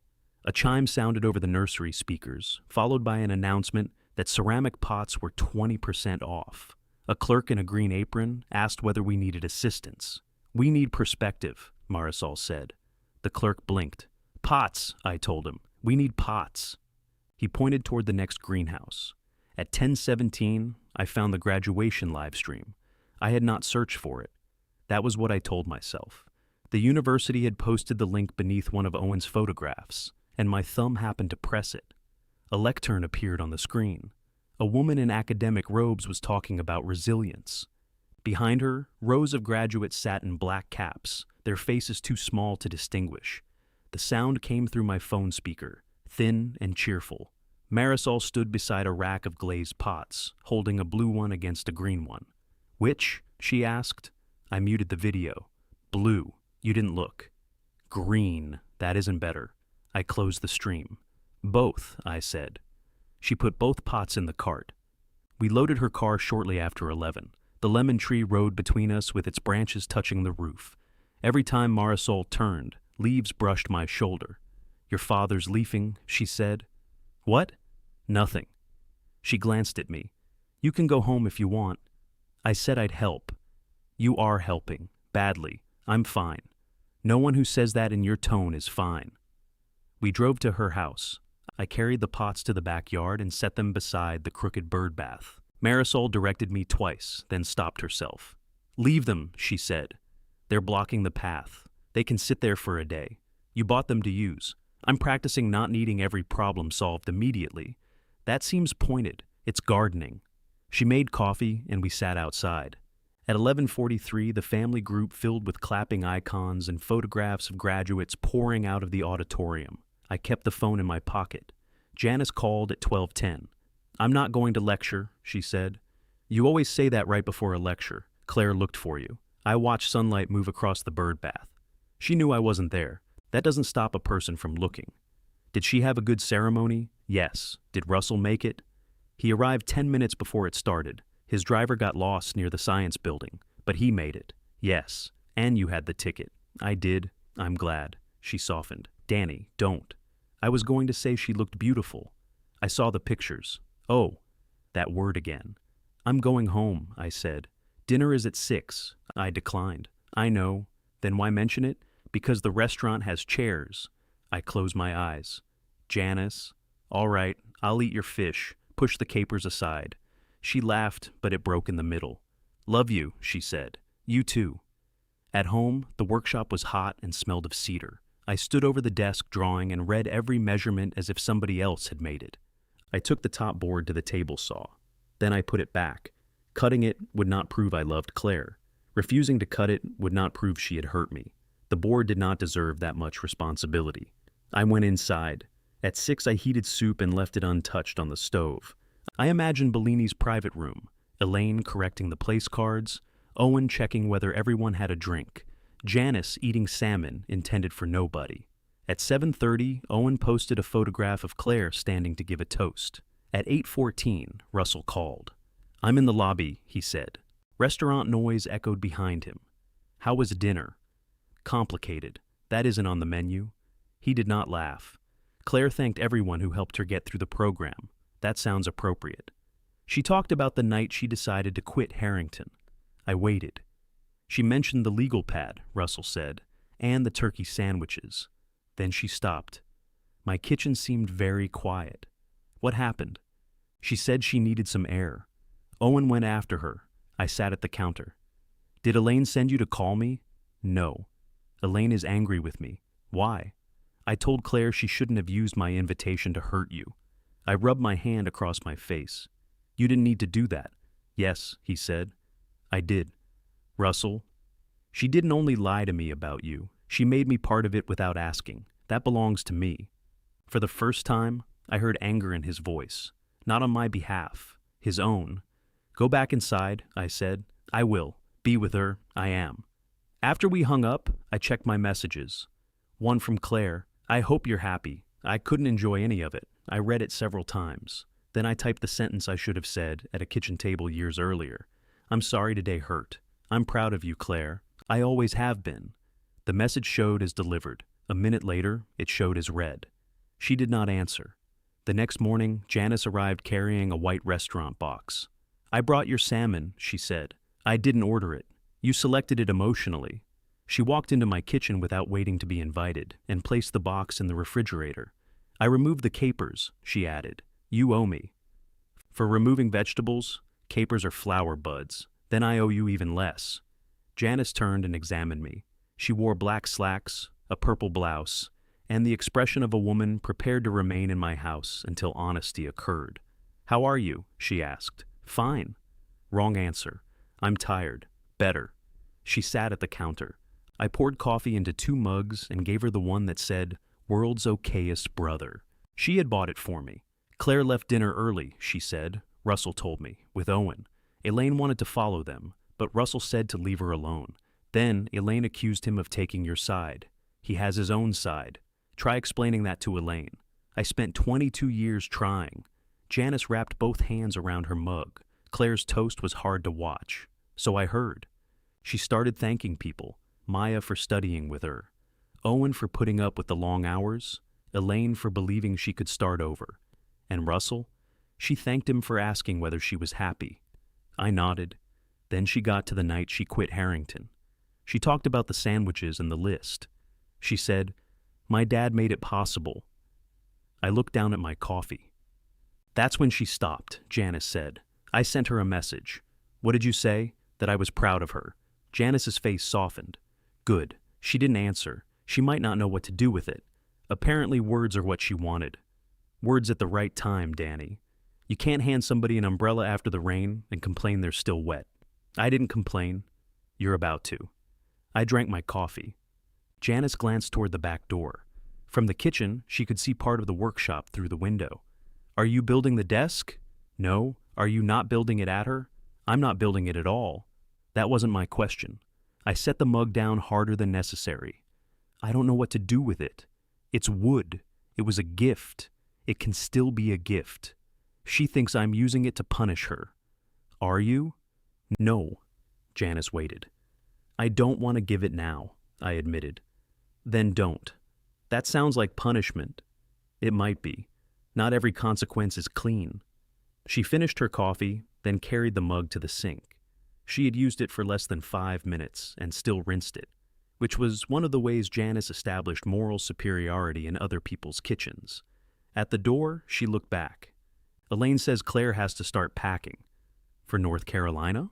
Yes. The job wants her there in 5 weeks. I know. She mentioned you were driving the truck. That was before. Janice stared at me. Before graduation? before she asked me to drive Russell. So, you're not helping with the move. I haven't decided. You keep saying that. Sometimes decisions take time. Sometimes delay is a decision wearing a respectable coat. She kissed my cheek and left. I ate the salmon for lunch. Janice had missed 3 capers. Claire and I did not speak for 6 days. That was not unusual if you looked only at the calendar. We had gone longer when her clinical schedule was heavy. But ordinary silence has open space inside it. This silence was crowded. I saw evidence of her life through other people. Owen posted a picture of moving boxes stacked beside their couch. Maya shared a photograph of Claire holding her diploma cover in front of a fountain. Elaine changed her profile picture to one from graduation, cropped tightly enough that Russell's left shoulder disappeared. Russell texted once to ask if my workshop had recommendations for a loose table leg. I told him to send a picture. The leg needed glue, not a recommendation. Marisol did not ask about Claire. Instead, she asked me to help level the bird bath. I thought you were practicing leaving problems unsolved, I said. I practiced for a week. I disliked it. We spent Saturday morning digging beneath the base and packing gravel into the low side. Marisol supervised from a folding chair while drinking iced tea. You're not even pretending to help, I said. I brought the ice. You live here. And yet the ice arrived. When the basin was level, she filled it with a garden hose. A robin landed on the fence, studied our work, and flew away. Ungrateful, she said. It has standards. We sat beneath the maple tree. Her backyard was small and slightly wild, full of plants that leaned into one another as if sharing gossip. Marisol looked at the dirt on my shoes. What are you doing the weekend of the 17th? She asked. I don't know. There's an outdoor art fair. Where? Stanton Park. What time? Morning. Why? Checking. She smiled. You're making progress. My phone rang. Claire's name appeared on the screen. Marisol stood and picked up the empty glasses. I'll be inside.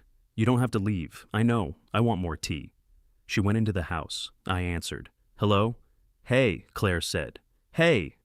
The word felt awkward in my mouth. For a few seconds I heard cardboard scraping and tape being pulled from a dispenser. Are you packing? I asked. Trying to. How's it going? Owen labels everything miscellaneous. That defeats the purpose of a label, I told him. He believes all rooms are interchangeable. He put the bathroom scale in a box with the toaster. That box will surprise you twice. Claire laughed. It was small and accidental.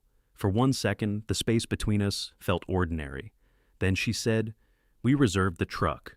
I looked toward the kitchen window. Marisol stood at the sink with her back to me. What day? Friday the 16th. We can load that afternoon and leave early Saturday. The outdoor art fair was Saturday the 17th. All right, I said. It's the 26-foot one. Owen thinks it's too big, but the smaller truck won't fit the sectional. The sectional comes apart, only into 2 giant pieces. You should sell it. We just bought it last year. Then it should come apart. Dad. What? You said you'd drive. I looked at the bird bath. Sunlight reflected off the new water. I said I probably could. You said, we'll work it out. That did sound like me, Claire continued. Owen can drive our car. I'll drive the rental van with the clothes and fragile stuff. You'd take the truck. Then you could stay 2 nights and help us get the furniture set up. You already planned the 2 nights. We talked about this months ago. We talked about the drive, not the furniture. You always help with furniture. There was no demand in her voice. That made it worse. She said it the way a person says water runs downhill. I'm not available that weekend, I said. Silence. What do you mean? I have plans Saturday. What plans? An art fair. With Marisol? Yes. You can go to an art fair any weekend. It's on that weekend. We're moving 600 miles. I know. Because I got a job. I know. A job you said you were proud of me for getting. I am proud. But you're choosing an art fair. The symmetry arrived so quickly I almost admired it. This isn't about the art fair, I said. Oh, I know. It's about graduation. Everything is going to be about graduation forever. No. It's about what happens after graduation. What is that supposed to mean? It means we haven't dealt with anything. I apologized. When? I told you I was sorry you got hurt. You told me I ruined your day. Because you did. I closed my eyes. The robin returned to the fence, reconsidered the bird bath, then flew down to its edge. Claire, I said, I am not driving the truck. The robin dipped its beak into the water. You're serious? Yes. What are we supposed to do? Hire another driver, ask Owen's brother, take 2 smaller trucks, sell the sectional. That's easy for you to say. No, it isn't. Movers cost thousands of dollars. I know. And you're fine letting us spend that because you're mad? I'm not asking you to spend anything. I'm saying I'm not doing it. What's the difference? The difference is I'm not responsible for making every hard thing easy. She breathed out sharply. You promised you'd help me move. I said we would work it out. You're hiding behind wording. That was true enough that I didn't answer immediately. I should have been clearer, I said. At the time, I expected to help. Things changed. I made one mistake. You made several decisions. And now you're going to make me pay for each one? I'm trying to stop pretending nothing happened.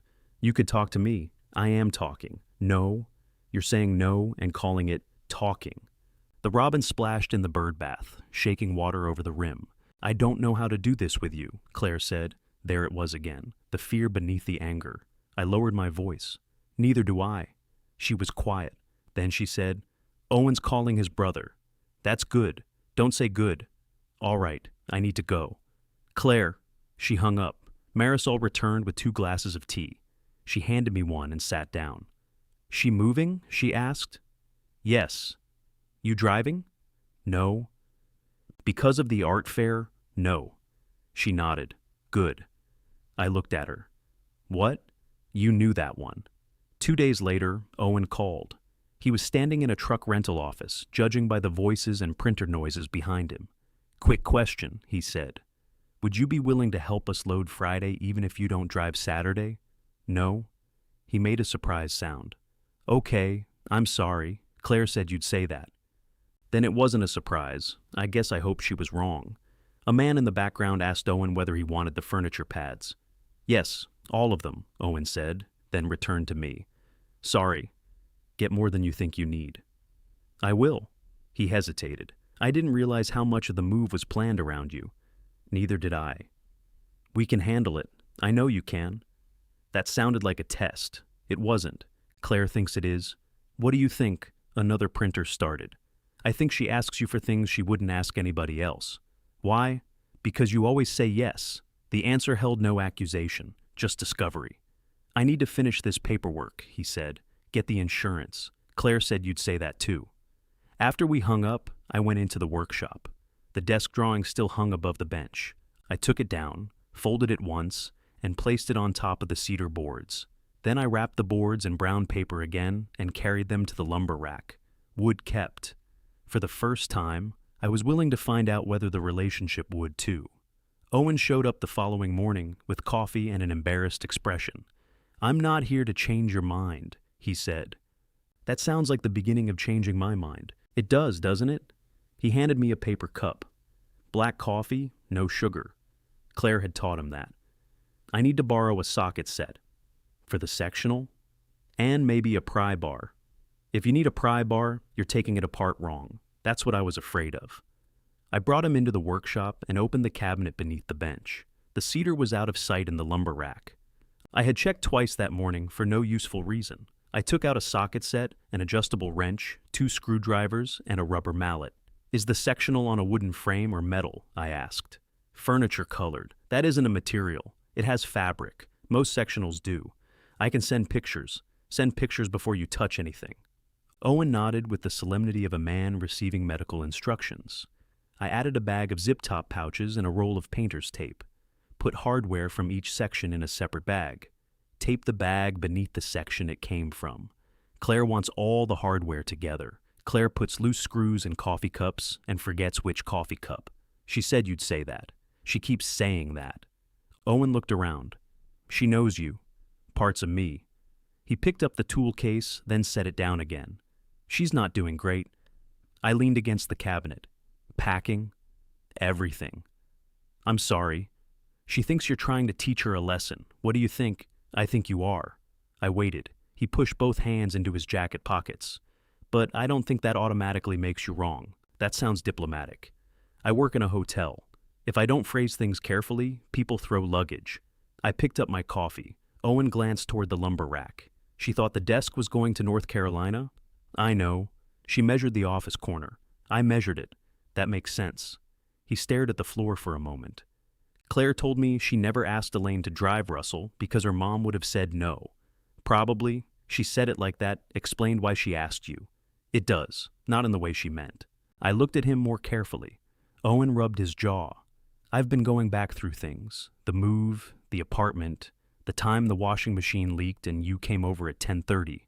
The shutoff valve was stuck. I didn't know you lived 40 minutes away then. I still do. Right. He looked embarrassed, as though geography were his personal oversight. Claire always says, "Dad can do it," he said. I thought that meant you liked doing it. Sometimes I do. Did you like helping us with the washing machine? No one likes water coming through a ceiling. You know what I mean. I liked being useful.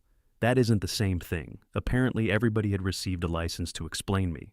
No, I said, it isn't. Owen picked up the tool case again. Why didn't you ever tell her? I didn't know I needed to. He nodded slowly. Maybe she didn't know either. At the side door, he stopped. I'm not asking you to help with the move. I know. But if you change your mind, I know that too. He left with the tools. 20 minutes later, he sent 6 photographs of the sectional. I circled the hidden brackets in one and told him to remove the back cushions before separating the base. He replied with a thumbs up. Helping was a difficult habit to measure. I could refuse the truck and still spend half an hour enlarging photographs of furniture. There was no clean line between love and labor, only a point where I disappeared inside the second one. Elaine arrived after lunch. She did not knock. She opened the side door, found that Claire had taught everyone how to work the latch, and stepped into the workshop carrying a folder. What are you doing? I asked. Returning your tax papers? I gave those to you in February. You gave me Russell's copy of the property assessment by mistake. I did? No.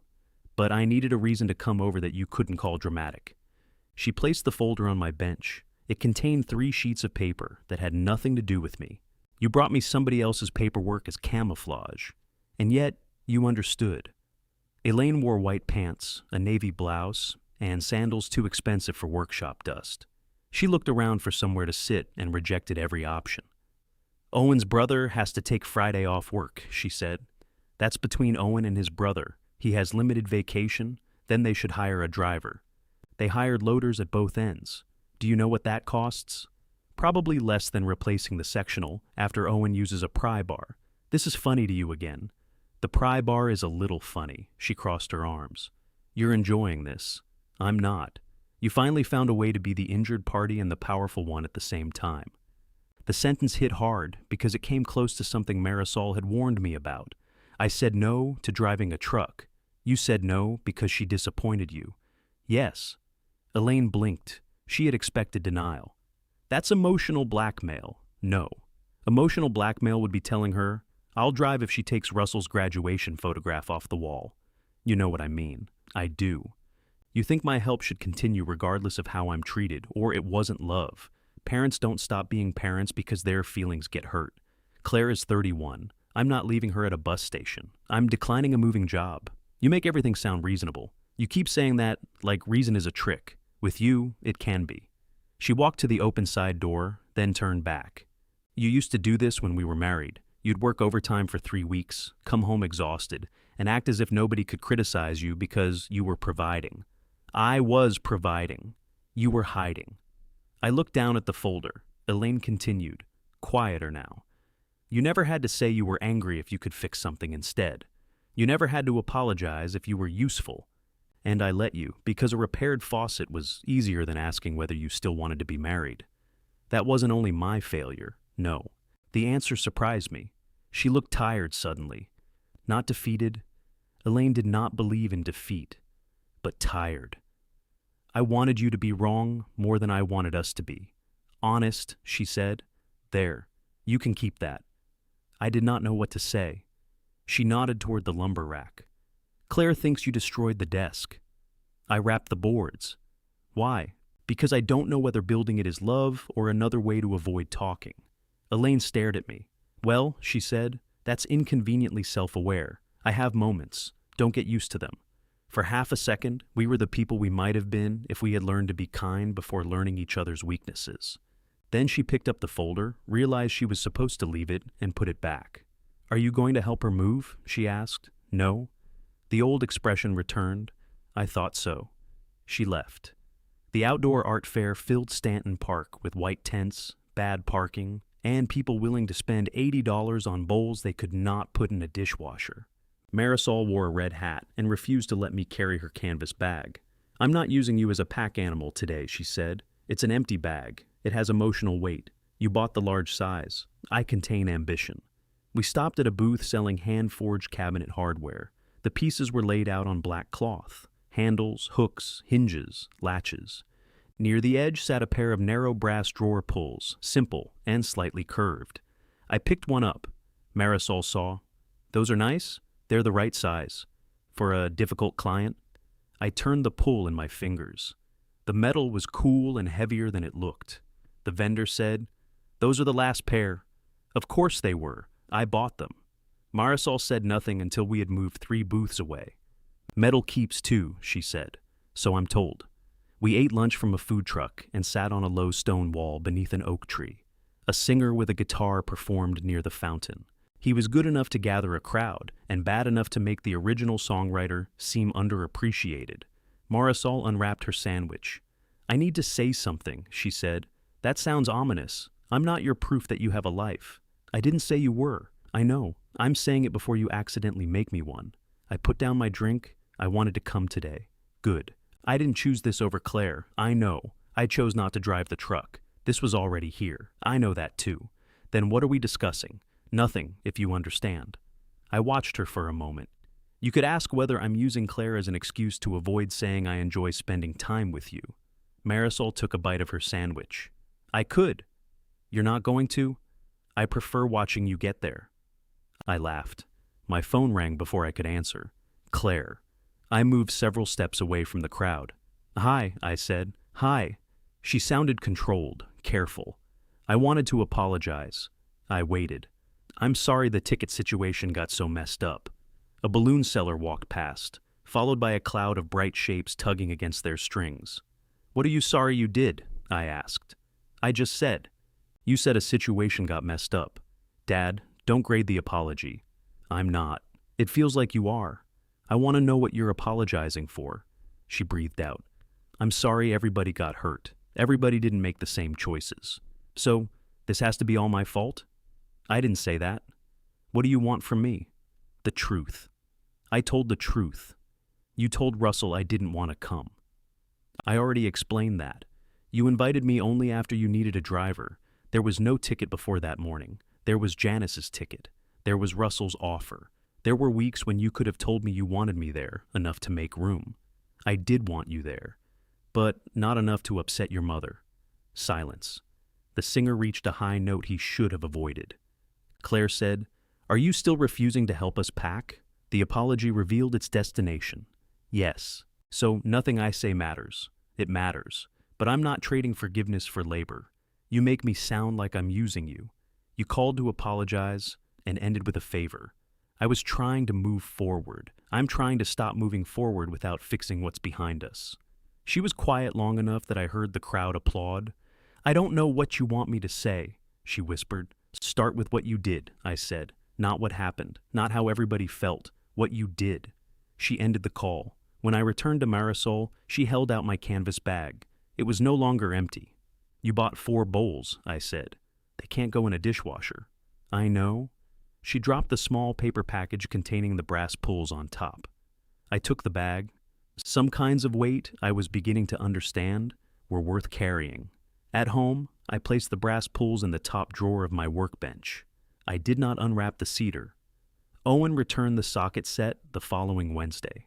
He had cleaned every piece and arranged them by size, which told me either he respected tools or he was afraid of me. You're missing the 11/16ths, I said. His face fell. I'm kidding. He stared at me. Claire said you don't make jokes about tools. Claire is learning new things. He set the pry bar on the bench. We didn't use that? I'm proud of you. The words came out easily. Owen heard it. I did too. He smiled, then looked toward the lumber rack. She called you from the art fair. Yes. She was upset afterward. I was there for the first part. She and I argued. I'm sorry. No, you're not. I can be sorry you argued without thinking she was right.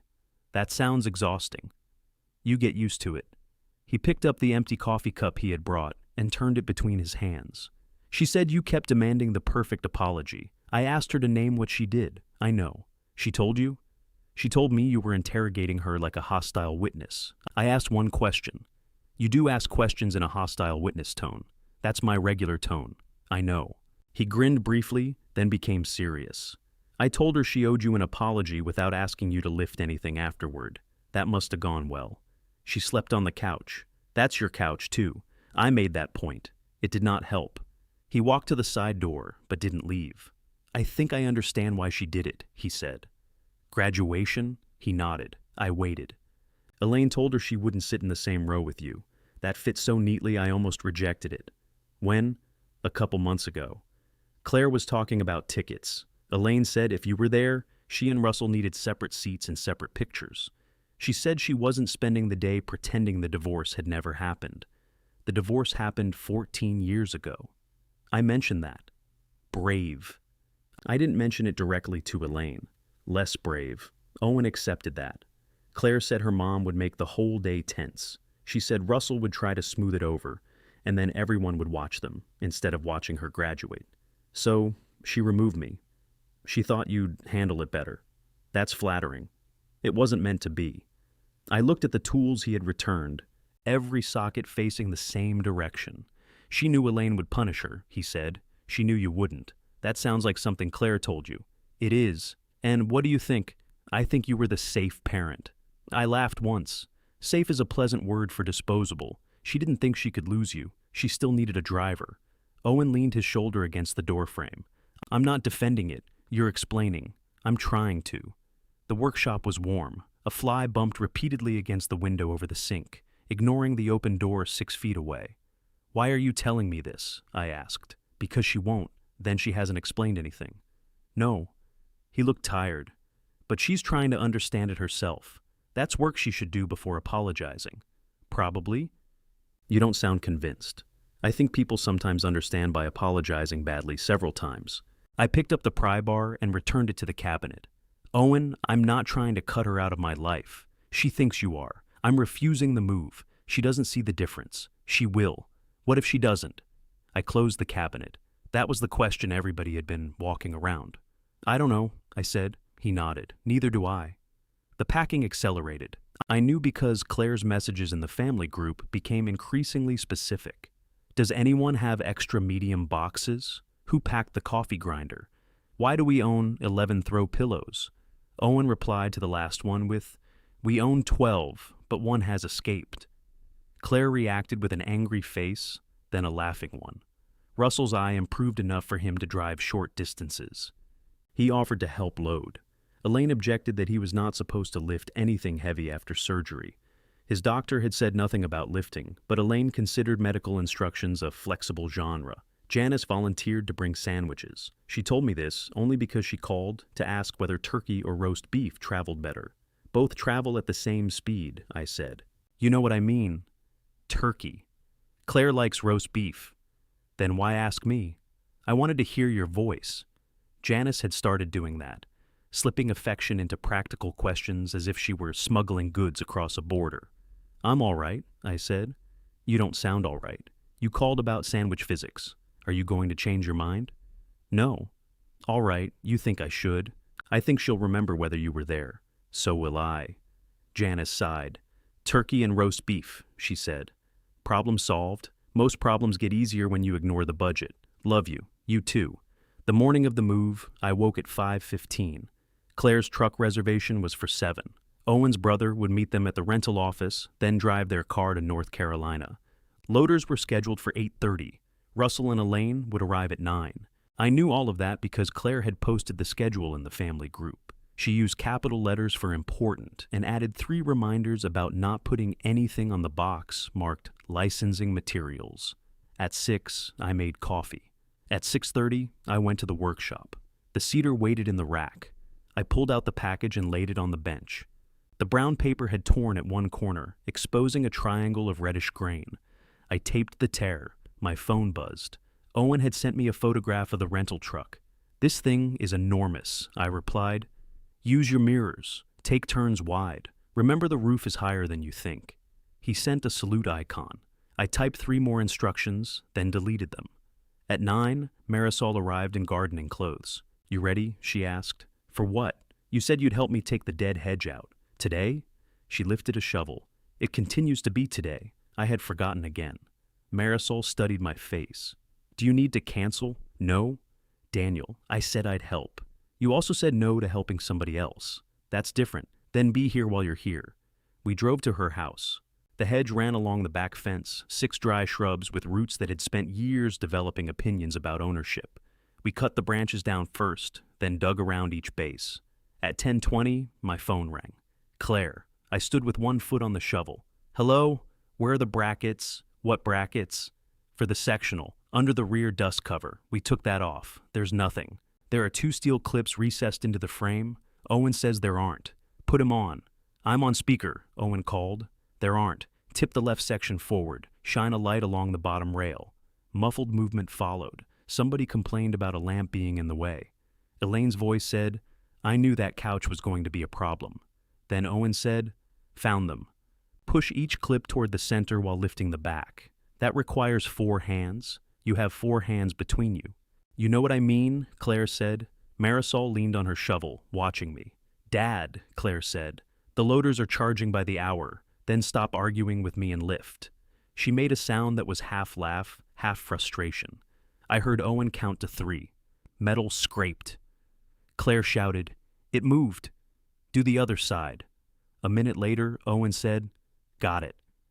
Claire breathed into the phone. Thank you. You're welcome. I wasn't asking you to come. I know. She paused. I just needed to know where the clips were. I know that too. We ended the call. Marisol handed me the shovel. You look happier. They found the brackets. Civilization continues. We removed all 6 shrubs. It took 4 hours. By the end, my shoulders ached and dirt had worked its way into both shoes. Marisol ordered pizza. We ate on her back steps beside the open strip of ground where the hedge had been. What are you planting there? I asked. I haven't decided. Decisions take time. Sometimes delay is a decision wearing a respectable coat. I stared at her. Janice called me, she said. My family is forming committees. She wanted to know if you were all right. What did you say? That you were digging up a hedge instead of driving a truck. Did that sound all right? It sounded expensive in therapy. My phone buzzed with a photograph from Janice. Claire stood inside the truck, hair pulled into a loose knot, holding a roll of tape in her teeth. Owen was beside her, one hand on the separated section of couch. Russell stood on the loading ramp, pointing at something. Elaine held a clipboard. Beneath the picture, Janice wrote, They're managing. I replied, Good. The truck left shortly before 5. Owen sent another picture from a gas station 40 miles south. Claire was driving the rental van, sunglasses on, one arm resting out the window. At 8:30, she called. I answered from my front porch. We made it to the hotel, she said. Where's the truck? Parked across 6 spaces in the back. That's considerate. There was nowhere else. How did Owen's brother handle it? Fine. He hates the mirrors. He'll get used to them. She was quiet. Then she said, Today was awful. I'm sorry. Mom labeled a box, things, and then got angry when nobody knew what was in it. That sounds like her. Russell almost dropped the television. Is it broken? No. Owen caught it. Good. The loaders were late, the truck was too big, and the couch barely fit. But you did it. Yes. A car moved along my street, headlights sliding across the porch railing. I kept thinking you'd show up, she said. I held the phone closer. You knew I wouldn't, I know. The 2 words sounded different this time. I guess that was the point, she said. No, wasn't it? The point was that you could do it without me. That feels the same. It isn't. She breathed slowly. I didn't invite you because Mom would have made me miserable, she said. Owen told me. Her voice sharpened. He had no right. He was trying to help. I knew she'd be angry if you came. I knew you'd be hurt if you didn't. And you chose the hurt you thought would be easier. She didn't answer. You were the safe one, she said finally. Safe for who? For me. Not that day. No. The word trembled. I thought you'd still be there afterward, she whispered. I looked through the dark window of the workshop. I could just make out the shape of the lumber rack. You assumed you couldn't lose me, I said. Yes. It should have sounded like love. That was the terrible part. In Claire's mind, my love had been so certain that it required no care at all. Are you saying I lost you? Claire asked. No. The answer came quickly because that part was easy. She exhaled. But you lost the version of me who will agree first and feel something later. That sounds like a threat. It isn't. Then what is it? I don't know yet. A truck changed gears somewhere beyond her hotel. I could hear the low mechanical strain through the phone.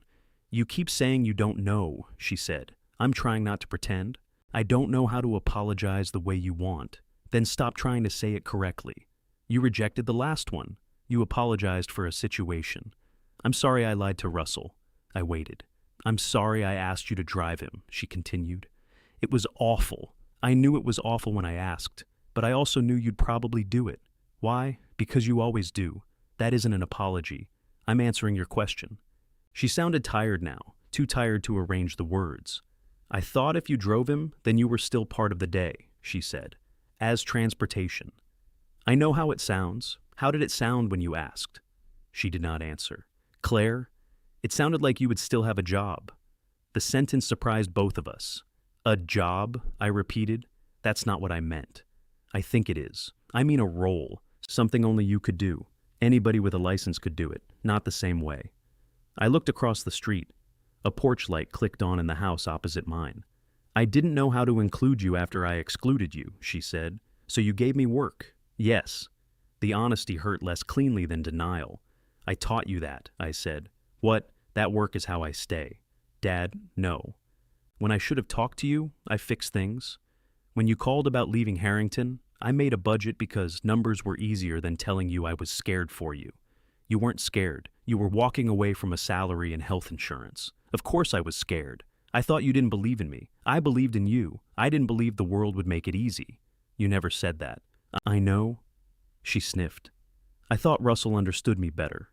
Maybe he does in some ways. You're not supposed to say that. Why not? Because I'm trying to apologize to you. I'm trying to tell the truth. The phone rustled against her hair. Were you really proud? She asked. Yes. Before I graduated? From the day you decided you'd rather start over than spend 20 years getting good at being unhappy. She made a small sound. I should have said it then. I added, Yes, I'm sorry. Neither of us spoke. Finally, Claire said, We have to leave at 6. You should sleep. We're unloading at noon. Drink water. Loading is easier than unloading because gravity turns against you. She laughed quietly. Good night, Dad. Good night. The next afternoon, Owen sent a photograph of their new living room. Boxes covered the floor. One section of the couch stood upright against the wall, while the other rested on its back. Made it, he wrote. Nothing broken except my trust in staircases. I replied, Hardware taped underneath? He sent a picture of 3 labeled bags. I taught him, Claire wrote beneath it. I did not correct her. Over the next week, photographs appeared in irregular stages. Couch assembled, mattress on the bedroom floor. Elaine's box labeled Things, open to reveal candles, 2 extension cords, a framed photograph, and the missing coffee grinder. Owen held the grinder above his head like a trophy. Claire started work at the rehabilitation center on Monday. She sent a picture of her identification badge to the family group. Beneath the photograph, Janice wrote, Your father is proud of you, followed immediately by, Sorry, Daniel, but somebody has to keep saying it. I replied, I am. Claire reacted with a red heart. It was not forgiveness. It was not repair. It was a red heart beneath a picture, and for a while that had to be enough. Russell brought the loose table leg to my workshop after his doctor cleared him to drive. He carried the entire table. You could have removed the leg, I said. I didn't know how. It has 1 bolt. That's useful information now. We turned the table upside down on a moving blanket. The bolt had loosened where the wood around it compressed. Russell held the flashlight while I removed the mounting plate. How's the eye? I asked. Ugly but functional.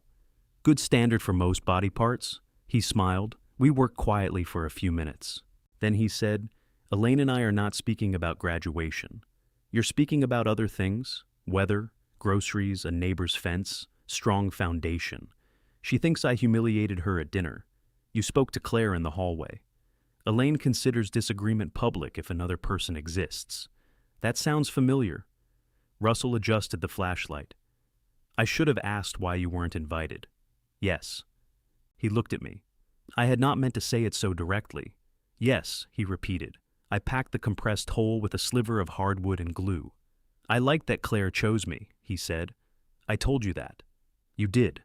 I liked it enough not to ask what it cost. I tightened the mounting plate. That sounds familiar too. He lowered the flashlight. Were you ever jealous of me? Yes. Another answer that came easily.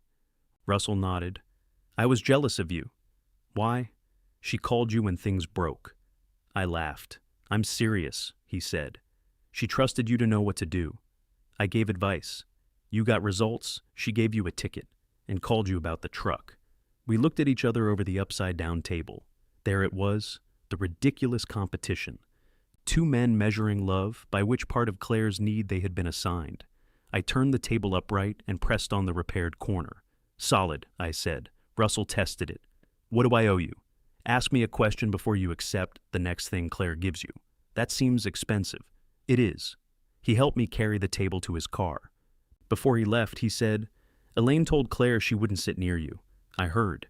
She says that's not the same as asking Claire to exclude you. It isn't. Russell looked surprised. It just made the price clear, I said. He placed both hands on the table in his trunk. I told Elaine I won't be used as evidence that you failed. How did that go? We've discussed the weather. He closed the trunk. Dan? Yes? I'm glad you didn't drive me. He got into his car and left. The brass drawer pulls remained in my workbench. Every few days, I opened the drawer for something else and saw the package. I did not touch the cedar. Claire called on Sundays. The first conversation lasted 11 minutes and contained no favors. She told me about a patient who insisted every exercise would interfere with his golf swing, though he had not played golf in 12 years. I told her about Russell's table. The second Sunday, she asked whether cedar needed to adjust to North Carolina humidity. Yes, I said. How long? A week or two in the room where it'll live. Oh. Neither of us mentioned the desk. During the third call, she asked if I was seeing Marisol. I see her regularly. That's not what I meant. I know. Well, we're friends who go to jazz clubs and art fairs. That's generally how friendship works. People go places. You never went places when I was around. I went places. Hardware stores don't count. They have addresses. She laughed. Then she said, I'm glad. The words were sincere and uncomfortable, as if she were making room for a version of me who did not wait beside the phone. 5 weeks after the move, she called on a Thursday evening. I'm coming back this weekend, she said. Everything all right? I have to finish the apartment inspection and return the keys. Owen can't get away from work. Where are you staying? Mom offered. That wasn't my question. I booked a hotel. I considered asking why she would pay for a hotel when I had a guest room. Then I understood that she was trying not to assume. You can stay here? I said. Are you sure? Yes, I don't want you to feel like you have to. You asked. That's new for me. A little. She arrived Saturday afternoon, carrying 1 overnight bag and 2 coffees from Lakeview. She looked thinner than she had at graduation. Her hair was shorter, cut just below her chin, and she wore the tired expression of somebody who had spent 600 miles rehearsing a conversation. I opened the door. Lakeview delivers now? I asked. Only if the driver is emotionally qualified. I took one of the coffees. She followed me into the kitchen, but did not sit. I wrote you something, she said. She reached into her bag and pulled out a folded sheet of paper. I looked at it. I'm not reading that while you stand there, I said. Why? Because you're here. Her fingers tightened around the paper. I say the wrong thing when I'm here. So do I. That's why I wrote it. I set my coffee on the counter. Claire, I don't need a perfect apology. What do you need? The person who made the choice is to stay in the room while we talk about them. She looked at the folded paper for a long moment. Then she put it back in her bag and sat down. Claire placed both hands around her coffee. I chose Russell, she said. No introduction, no explanation first. I had 4 tickets and I chose Mom, Russell, Owen, and Maya. I knew you wanted to come, even though I told everybody you didn't. I sat across from her. She looked at the table instead of me. I lied to Russell because if he knew, he would offer you his ticket. I knew that would make Mom angry. Then she'd be angry with me, and I didn't want graduation to become another day where I managed her feelings. You manage them by managing mine. Yes. The word shook, but she kept going. When Russell's car canceled, I saw the extra ticket as a way to fix it without admitting anything. You could drive him, you could come, Mom could sit somewhere else, and I could tell myself everybody was included. Were you going to take a picture with me? She looked up. I don't know. That means no. Probably not with Mom there. I nodded. Claire's eyes filled, but she did not wipe them. I wanted the picture with her and Russell, she said. I wanted her to look at it and feel like I chose the family she built. And me? I thought you'd understand. No. You thought I'd accept it. Yes. A car door slammed outside. Somewhere down the block, a lawnmower started. Claire took the folded paper from her bag and laid it on the table without opening it. There's another part, she said. I waited. I wanted to hurt you a little. The admission came so quietly I almost missed it. Why? Because of all the times I needed you to say something and you fixed something instead. Because after you and Mom divorced, you never told me why. You let her tell me. You'd pick me up, ask about work, change my oil, and act like there wasn't this enormous thing between us. I didn't want to criticize your mother. You didn't have to criticize her. You could have told me you were unhappy. I thought that would burden you. I was already carrying it. She wiped one eye with the heel of her hand. When I told Russell I was leaving Harrington, he said he was proud of me. When I told you, you asked what my insurance would cost. I know you brought dinner. I know you stayed. But part of me wanted you to see Russell in that seat and understand that saying things mattered. So the ticket was a lesson, partly, and the ride. That was me assuming I could teach you a lesson and still call when I needed something. The lawnmower hit a patch of thicker grass and strained. Claire looked at me directly. I'm sorry I excluded you. I'm sorry I lied about why. I'm sorry I used Russell to make a point he didn't agree to make. And I'm sorry I asked you to drive him because I believed your love meant I didn't have to consider your dignity. There it was. Not perfect, not clean, but hers. I leaned back. I'm still angry, I said. I know. I'm not ready to pretend graduation doesn't hurt. I'm not asking you to. Maybe not today. She accepted that. I looked at the folded paper. What does that say? Mostly what I just said, but with better punctuation. You can give it to me later. All right. I turned my coffee cup between my palms. My turn, I said. Claire frowned. You don't owe me an apology for saying no. No. Then for what? For making my love indistinguishable from maintenance. She went still. I worked overtime because I didn't want to go home and argue with your mother. I told myself it was for the mortgage. Sometimes it was. Sometimes I was hiding in a garage full of broken buses because engines were easier than people. Mom said that. She was right about some things. Don't tell her. She'll become impossible. I smiled. When the marriage ended, I continued. I decided being reliable would be enough. I thought if I never missed a call and never said anything unkind about Elaine, you'd eventually understand everything on your own. I didn't. I know. And when you didn't, I got resentful. Quietly. I kept doing things for you while keeping score that you couldn't see. Claire looked down. I didn't know there was a score. That's why it was unfair. I breathed slowly. I'm sorry I didn't tell you I was proud. I'm sorry I made you come to me every time you needed emotional honesty, because I was too careful to volunteer it. And I'm sorry I used the desk against you. You didn't give it to me. I built half of it in my head. It counted. She looked toward the window. Did you destroy it? No. Mom thought you did. Your mother has a dramatic understanding of lumber. Where is it? In the workshop. Her eyes moved back to me. Can I see? We carried our coffee outside. In the workshop, I pulled the long package from the lumber rack and placed it across the bench. Claire stood beside me while I cut the tape. The cedar smell rose as the paper opened. She touched the top board with 2 fingertips.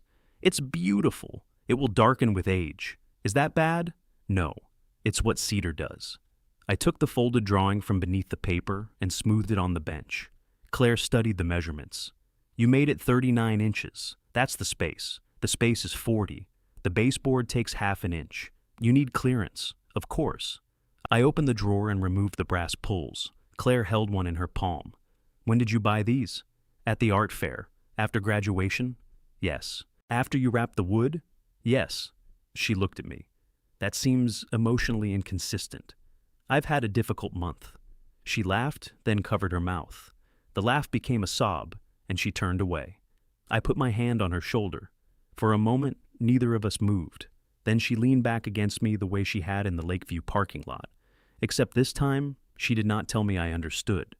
"Do you still want it?" I asked. "Yes." "I don't know when I'll finish. I want to help." "With what?" "Build it. You've never used a table saw. You could teach me." "That saw removes fingers from experienced people. Then start with something less eager." I looked at her. "All right." We spent the afternoon making a cutting list. Claire wrote the measurements because she claimed my handwriting looked like a seismograph. I showed her how to account for the width of the saw blade. She tried to subtract 3/32 in her head, gave up, and used her phone. "You have a master's degree," I said, "not in fractions." Her apartment inspection took 20 minutes the next morning. She returned the keys and came straight back to the workshop. I started her with the planer. The first board came out uneven because she pressed down too hard at the end. "You said, 'Hold it firmly,'" she protested. "Firmly, not with unresolved anger. Those instructions should be printed on the machine." We ran it again. She drove back to North Carolina that evening with cedar dust in her hair and the folded cutting list in her bag. The next Sunday she called without waiting for me to answer properly. "I found a woodworking place here. That sounds dangerous. They rent bench space. More dangerous. They have classes. Take one? I thought you were teaching me. I'm teaching you this desk. A class will teach you not to frighten everyone else." She enrolled. She returned 3 weeks later and announced that my planer technique was outdated. "Go home," I said. "You invited me. I can correct mistakes." We cut the desk legs. On her next visit, we glued the frame. Claire wanted to wipe away every bead of glue immediately. I told her some squeeze-out was proof the joint had enough. "That feels like a metaphor," she said. "It's adhesive." She rolled her eyes. Our conversations moved like the desk, measured, cut, checked, occasionally taken apart and done again. Claire told me Elaine had stopped calling Russell's disagreement a betrayal and started calling it his phase. Russell had replied that phases were how the moon changed, which earned him 2 additional days of weather-only conversation. Claire also told Elaine she would no longer accept invitations that required excluding me. "What did she say?" I asked. "That you were turning me against her." "I'm not. I told her that." "And?" "She said I sounded like you." I examined the drawer frame. "There are worse things." I said that too. By the 3rd weekend, the desk stood upright. It still needed sanding, drawer fronts, finish, and the brass pulls, but it had become unmistakably itself. Claire ran her hand along the top. "I have to tell you something," she said. I waited. The rehabilitation center offered me the permanent position. I put down the sanding block. "When?" "Yesterday." "And you waited until now?" I wanted to say it in person. I smiled. "I'm proud of you."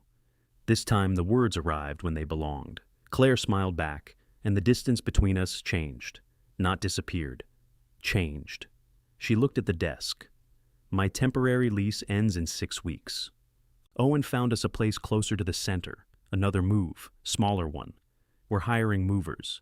"Good. I wasn't asking. I know." She traced the edge of the unfinished drawer. "But when the desk is done, I'll need to get it there. It will fit in my truck." "I know." I waited for the familiar sentence. "Dad, can you drive it?" Claire took a breath. "I don't want you to be the driver," she said. "What do you want?" She looked at me. "I want you to make the trip with me." "All right," I said. Claire blinked. "All right, I'll make the trip with you." That was suspiciously easy. "I can add conditions." "No, thank you. You'll help load it." "Yes. You'll pay for lunch." "Fine. And if you put a drink directly on the cedar, I'm taking the desk back." "Emotionally or physically?" "Both." She smiled. "I want to drive first," she said. "My truck? You said we were making the trip together. Together doesn't mean you operate the machinery." "I drove a rental van 600 miles. A van is not my truck." "You say that like your truck is a complicated piece of military equipment. It has a wide turning radius. So did the rental. The brakes grab, I'll brake gently. The mirror on the passenger side vibrates over 55. Does it fall off? Not so far. Then I'm driving. I picked up the sanding block. We'll see." "That means no." "It means I haven't decided." She groaned. We're retiring that sentence. We finished the desk over 2 more weekends. Claire sanded the top until the roughness disappeared, but refused to remove a faint ridge near the back edge where her first pass through the planer had gone uneven. It's a mistake, I said. It's mine. That isn't a reason to preserve it. It is on my desk. Our desk, I said. She looked at me. I pretended to study the grain. Our desk, she agreed. We applied a clear oil finish instead of stain. The cedar deepened from pale red to a warm amber, and the grain rose beneath the cloth as if somebody had turned on a light inside the wood. Claire installed the brass pulls herself. The first one sat 1/16 of an inch too high. It's crooked, I said. It has character. That argument is why estate sales are full of damaged furniture. You told Mrs. Delaney repairs should disappear. You weren't here for that conversation, Janice told me. My family leaks. She loosened the screw and adjusted the pull. Better? Measure it. Does it look straight? Measure it. She measured. It was straight. Marisol arrived while we were fitting the drawers. She carried a bag from Lakeview and 2 bottled root beers. You're feeding him? Claire asked. Somebody has to, Marisol said. He tries to live on coffee and whatever can be eaten over a sink. That is accurate. I own plates, I said. Ownership isn't use, Claire replied. The two of them exchanged the pleased look of people discovering a shared language at my expense. Marisol inspected the desk. This is the difficult client? Formerly, Claire said. Current status under review, I added. Marisol ran her hand across the top and stopped at the uneven ridge. Daniel left this? I made him. Good. It's a defect, I said. It proves someone other than you touched it, Marisol said. Claire smiled at her. We ate sandwiches in the workshop with the finished desk between us. Marisol told Claire about the bicycle wheel musician. Claire accused me of lacking artistic range. I told her I had bought 4 non-dishwasher safe bowls, which proved unreasonable openness. When Marisol left, Claire watched her car pull away. I like her, she said. So do I. Have you told her? I'm sure she understands. Claire turned slowly toward me. I raised both hands. I've told her. You hesitated. I have told her I enjoy spending time with her. That is the most romantic sentence you could assemble. I also asked her to Brennan's next Friday. Did you call it a date? I called it dinner. Claire sighed. We have more work to do. The morning we loaded the desk, Elaine called. Claire was wrapping one leg in a moving blanket while I secured the drawers with stretch film. Her phone rang on the bench. Hi, Mom, she said. Elaine spoke loudly enough that I could hear her asking when Claire planned to hold a housewarming dinner. I don't know, Claire said. We still have boxes everywhere. More talking. Yes, Dad's here. A pause. He helped build the desk. Elaine's voice became indistinct but sharper. Claire kept wrapping the leg. No, Mom, I'm not having separate dinners. She glanced at me, then looked away. I'm inviting Dad and Marisol. I'm inviting you and Russell. You can decide whether you're comfortable coming. The stretch film made a soft tearing sound as Claire pulled it around the wood. No, I'm not choosing him over you, Elaine talked. I'm not doing this. More talking. I love you. Call me tomorrow. Claire ended the call and set the phone down. You didn't have to invite me, I said. Yes, I did. You don't have to make every event a test. It's not a test. It's dinner. She can come or not. And if she doesn't, I'll be sad. She smoothed the plastic against the desk leg. I spent a long time treating her anger like an emergency, she said. It isn't one.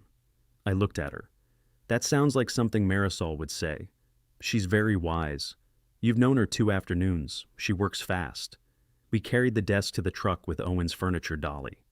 I had built it narrow enough to pass through standard doorways, but the back steps required an awkward turn.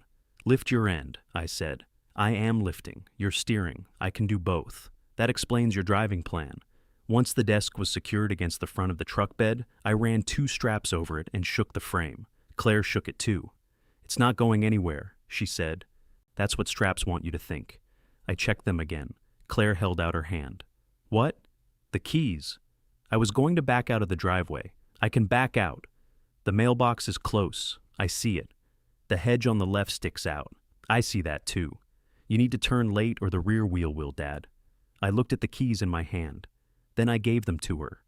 Claire climbed behind the wheel and adjusted the seat. Forward, back, forward again. Do you need a written invitation? She asked. I got into the passenger side. The seat felt unfamiliar from that angle. I had spent years driving with other people's belongings behind me and other people's plans ahead. From the passenger seat, I could see the cracked corner of the dashboard and a coffee stain near the gear shift I had somehow missed. Claire started the engine. "Brake," I said. "I know." "Check the mirror." "I know." Not the vibrating one, the other one. She put the truck in reverse. I braced one hand against the door. "You're doing that thing," she said. "What thing?" "Preparing to stop the vehicle with your body. I'm sitting. You're sitting aggressively." She backed down the driveway without touching the mailbox or hedge. At the end, she shifted into drive and looked at me. "Still alive?" "So far." She smiled and turned toward the highway. For the first hour, I gave instructions nobody had requested. "Watch that car. I see it. You're close to the shoulder. I'm in the lane. Ease off before the curve. It is a curve, not a cliff." Eventually, Claire reached over and turned up the radio. The message was clear. We drove through low green hills and long stretches of highway lined with pines. The desk remained steady behind us. At every stoplight, I listened for movement from the truck bed. Claire rested both hands lightly on the wheel. "Do you regret not coming?" she asked. "To graduation?" "Yes." I watched a row of utility poles pass the window. "I regret missing it." "That isn't what I asked. It's the answer." She waited. "I wish you had chosen differently," I said. "I wish I had been in that room." "I don't wish I drove Russell." Claire nodded. "I regret asking." "I know. Do you forgive me?" The question had no convenient answer. "Mostly," I said. She glanced at me. "Mostly?" "I'm not keeping a percentage. Some days it still hurts." "That's fair." "I don't want it to become a debt you keep paying." "Good, because North Carolina rent is high." I smiled. She drove another mile. "Do you think you punished me with the move?" "Yes." Her hands tightened slightly on the wheel. "Partly," I said. "I also needed to know I could say no and survive what came after." "And?" "I survived." "So did I." "I know." She looked straight ahead. "I'm still angry you didn't help." "I know that too." The honesty did not break anything. That was new. At a rest area halfway through the trip, Claire parked beneath a maple tree. We checked the straps together. One had loosened slightly as the desk settled into the blankets. "I knew it," I said. "You hoped it. I did not. You've never been happier to tighten something." We bought coffee from a vending machine that produced liquid with a distant relationship to coffee. Claire sat on the hood while I stood beside her. She told me about the permanent position. The rehabilitation center wanted her to develop a transition program for people returning home after long hospital stays. She was excited and terrified. "You'll be good at it," I said. "You don't know that." "Yes, I do." "How?" "You notice what people are afraid to ask for." She looked into her paper cup. "Not always." "No, but now you know what happens when you don't." She bumped my shoulder with hers. After we threw away the coffee, she held out the keys. "Your turn. You tired?" "No." "Then keep driving. You've been pressing an imaginary brake for 3 hours. I stopped after the first hour. You switched to silent braking. That's improvement." Claire looked at the keys, then at me. "You sure?" "Yes." She climbed back behind the wheel. The second half of the trip passed more easily. I stopped monitoring the mirrors. Claire stopped proving she didn't need help and asked which lane she should take through a construction zone. We reached the new apartment shortly before 6. Owen waited in the parking lot with a hand truck and 3 bottles of water.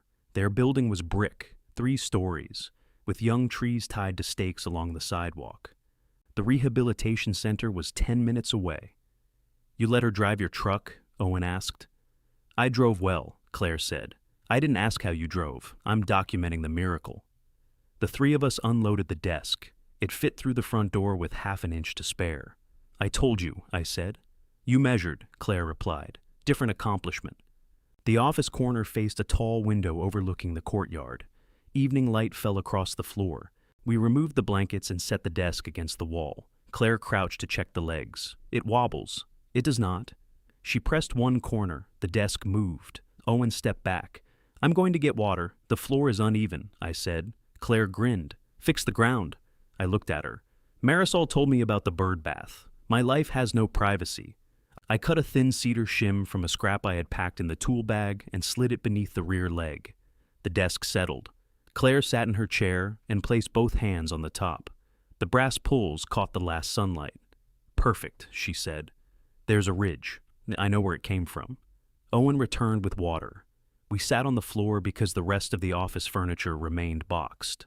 Claire raised her bottle. "To the desk." "Our desk," I said. She smiled. "Our desk." Later, she walked me back to the truck. "You could stay another night," she said. "I have dinner tomorrow." "Brennan's?" "Yes." "A date?" "Dinner, Dad. A date." She looked pleased. I opened the truck door, then stopped. "I love you," I said. Claire's expression changed, just slightly. The words had arrived without a broken appliance, a move, or a crisis to carry them in. "I love you too." I drove home alone, but not empty. In the passenger seat lay the folded moving blanket Claire had forgotten to take upstairs. Cedar dust clung to it, glowing red in the evening light.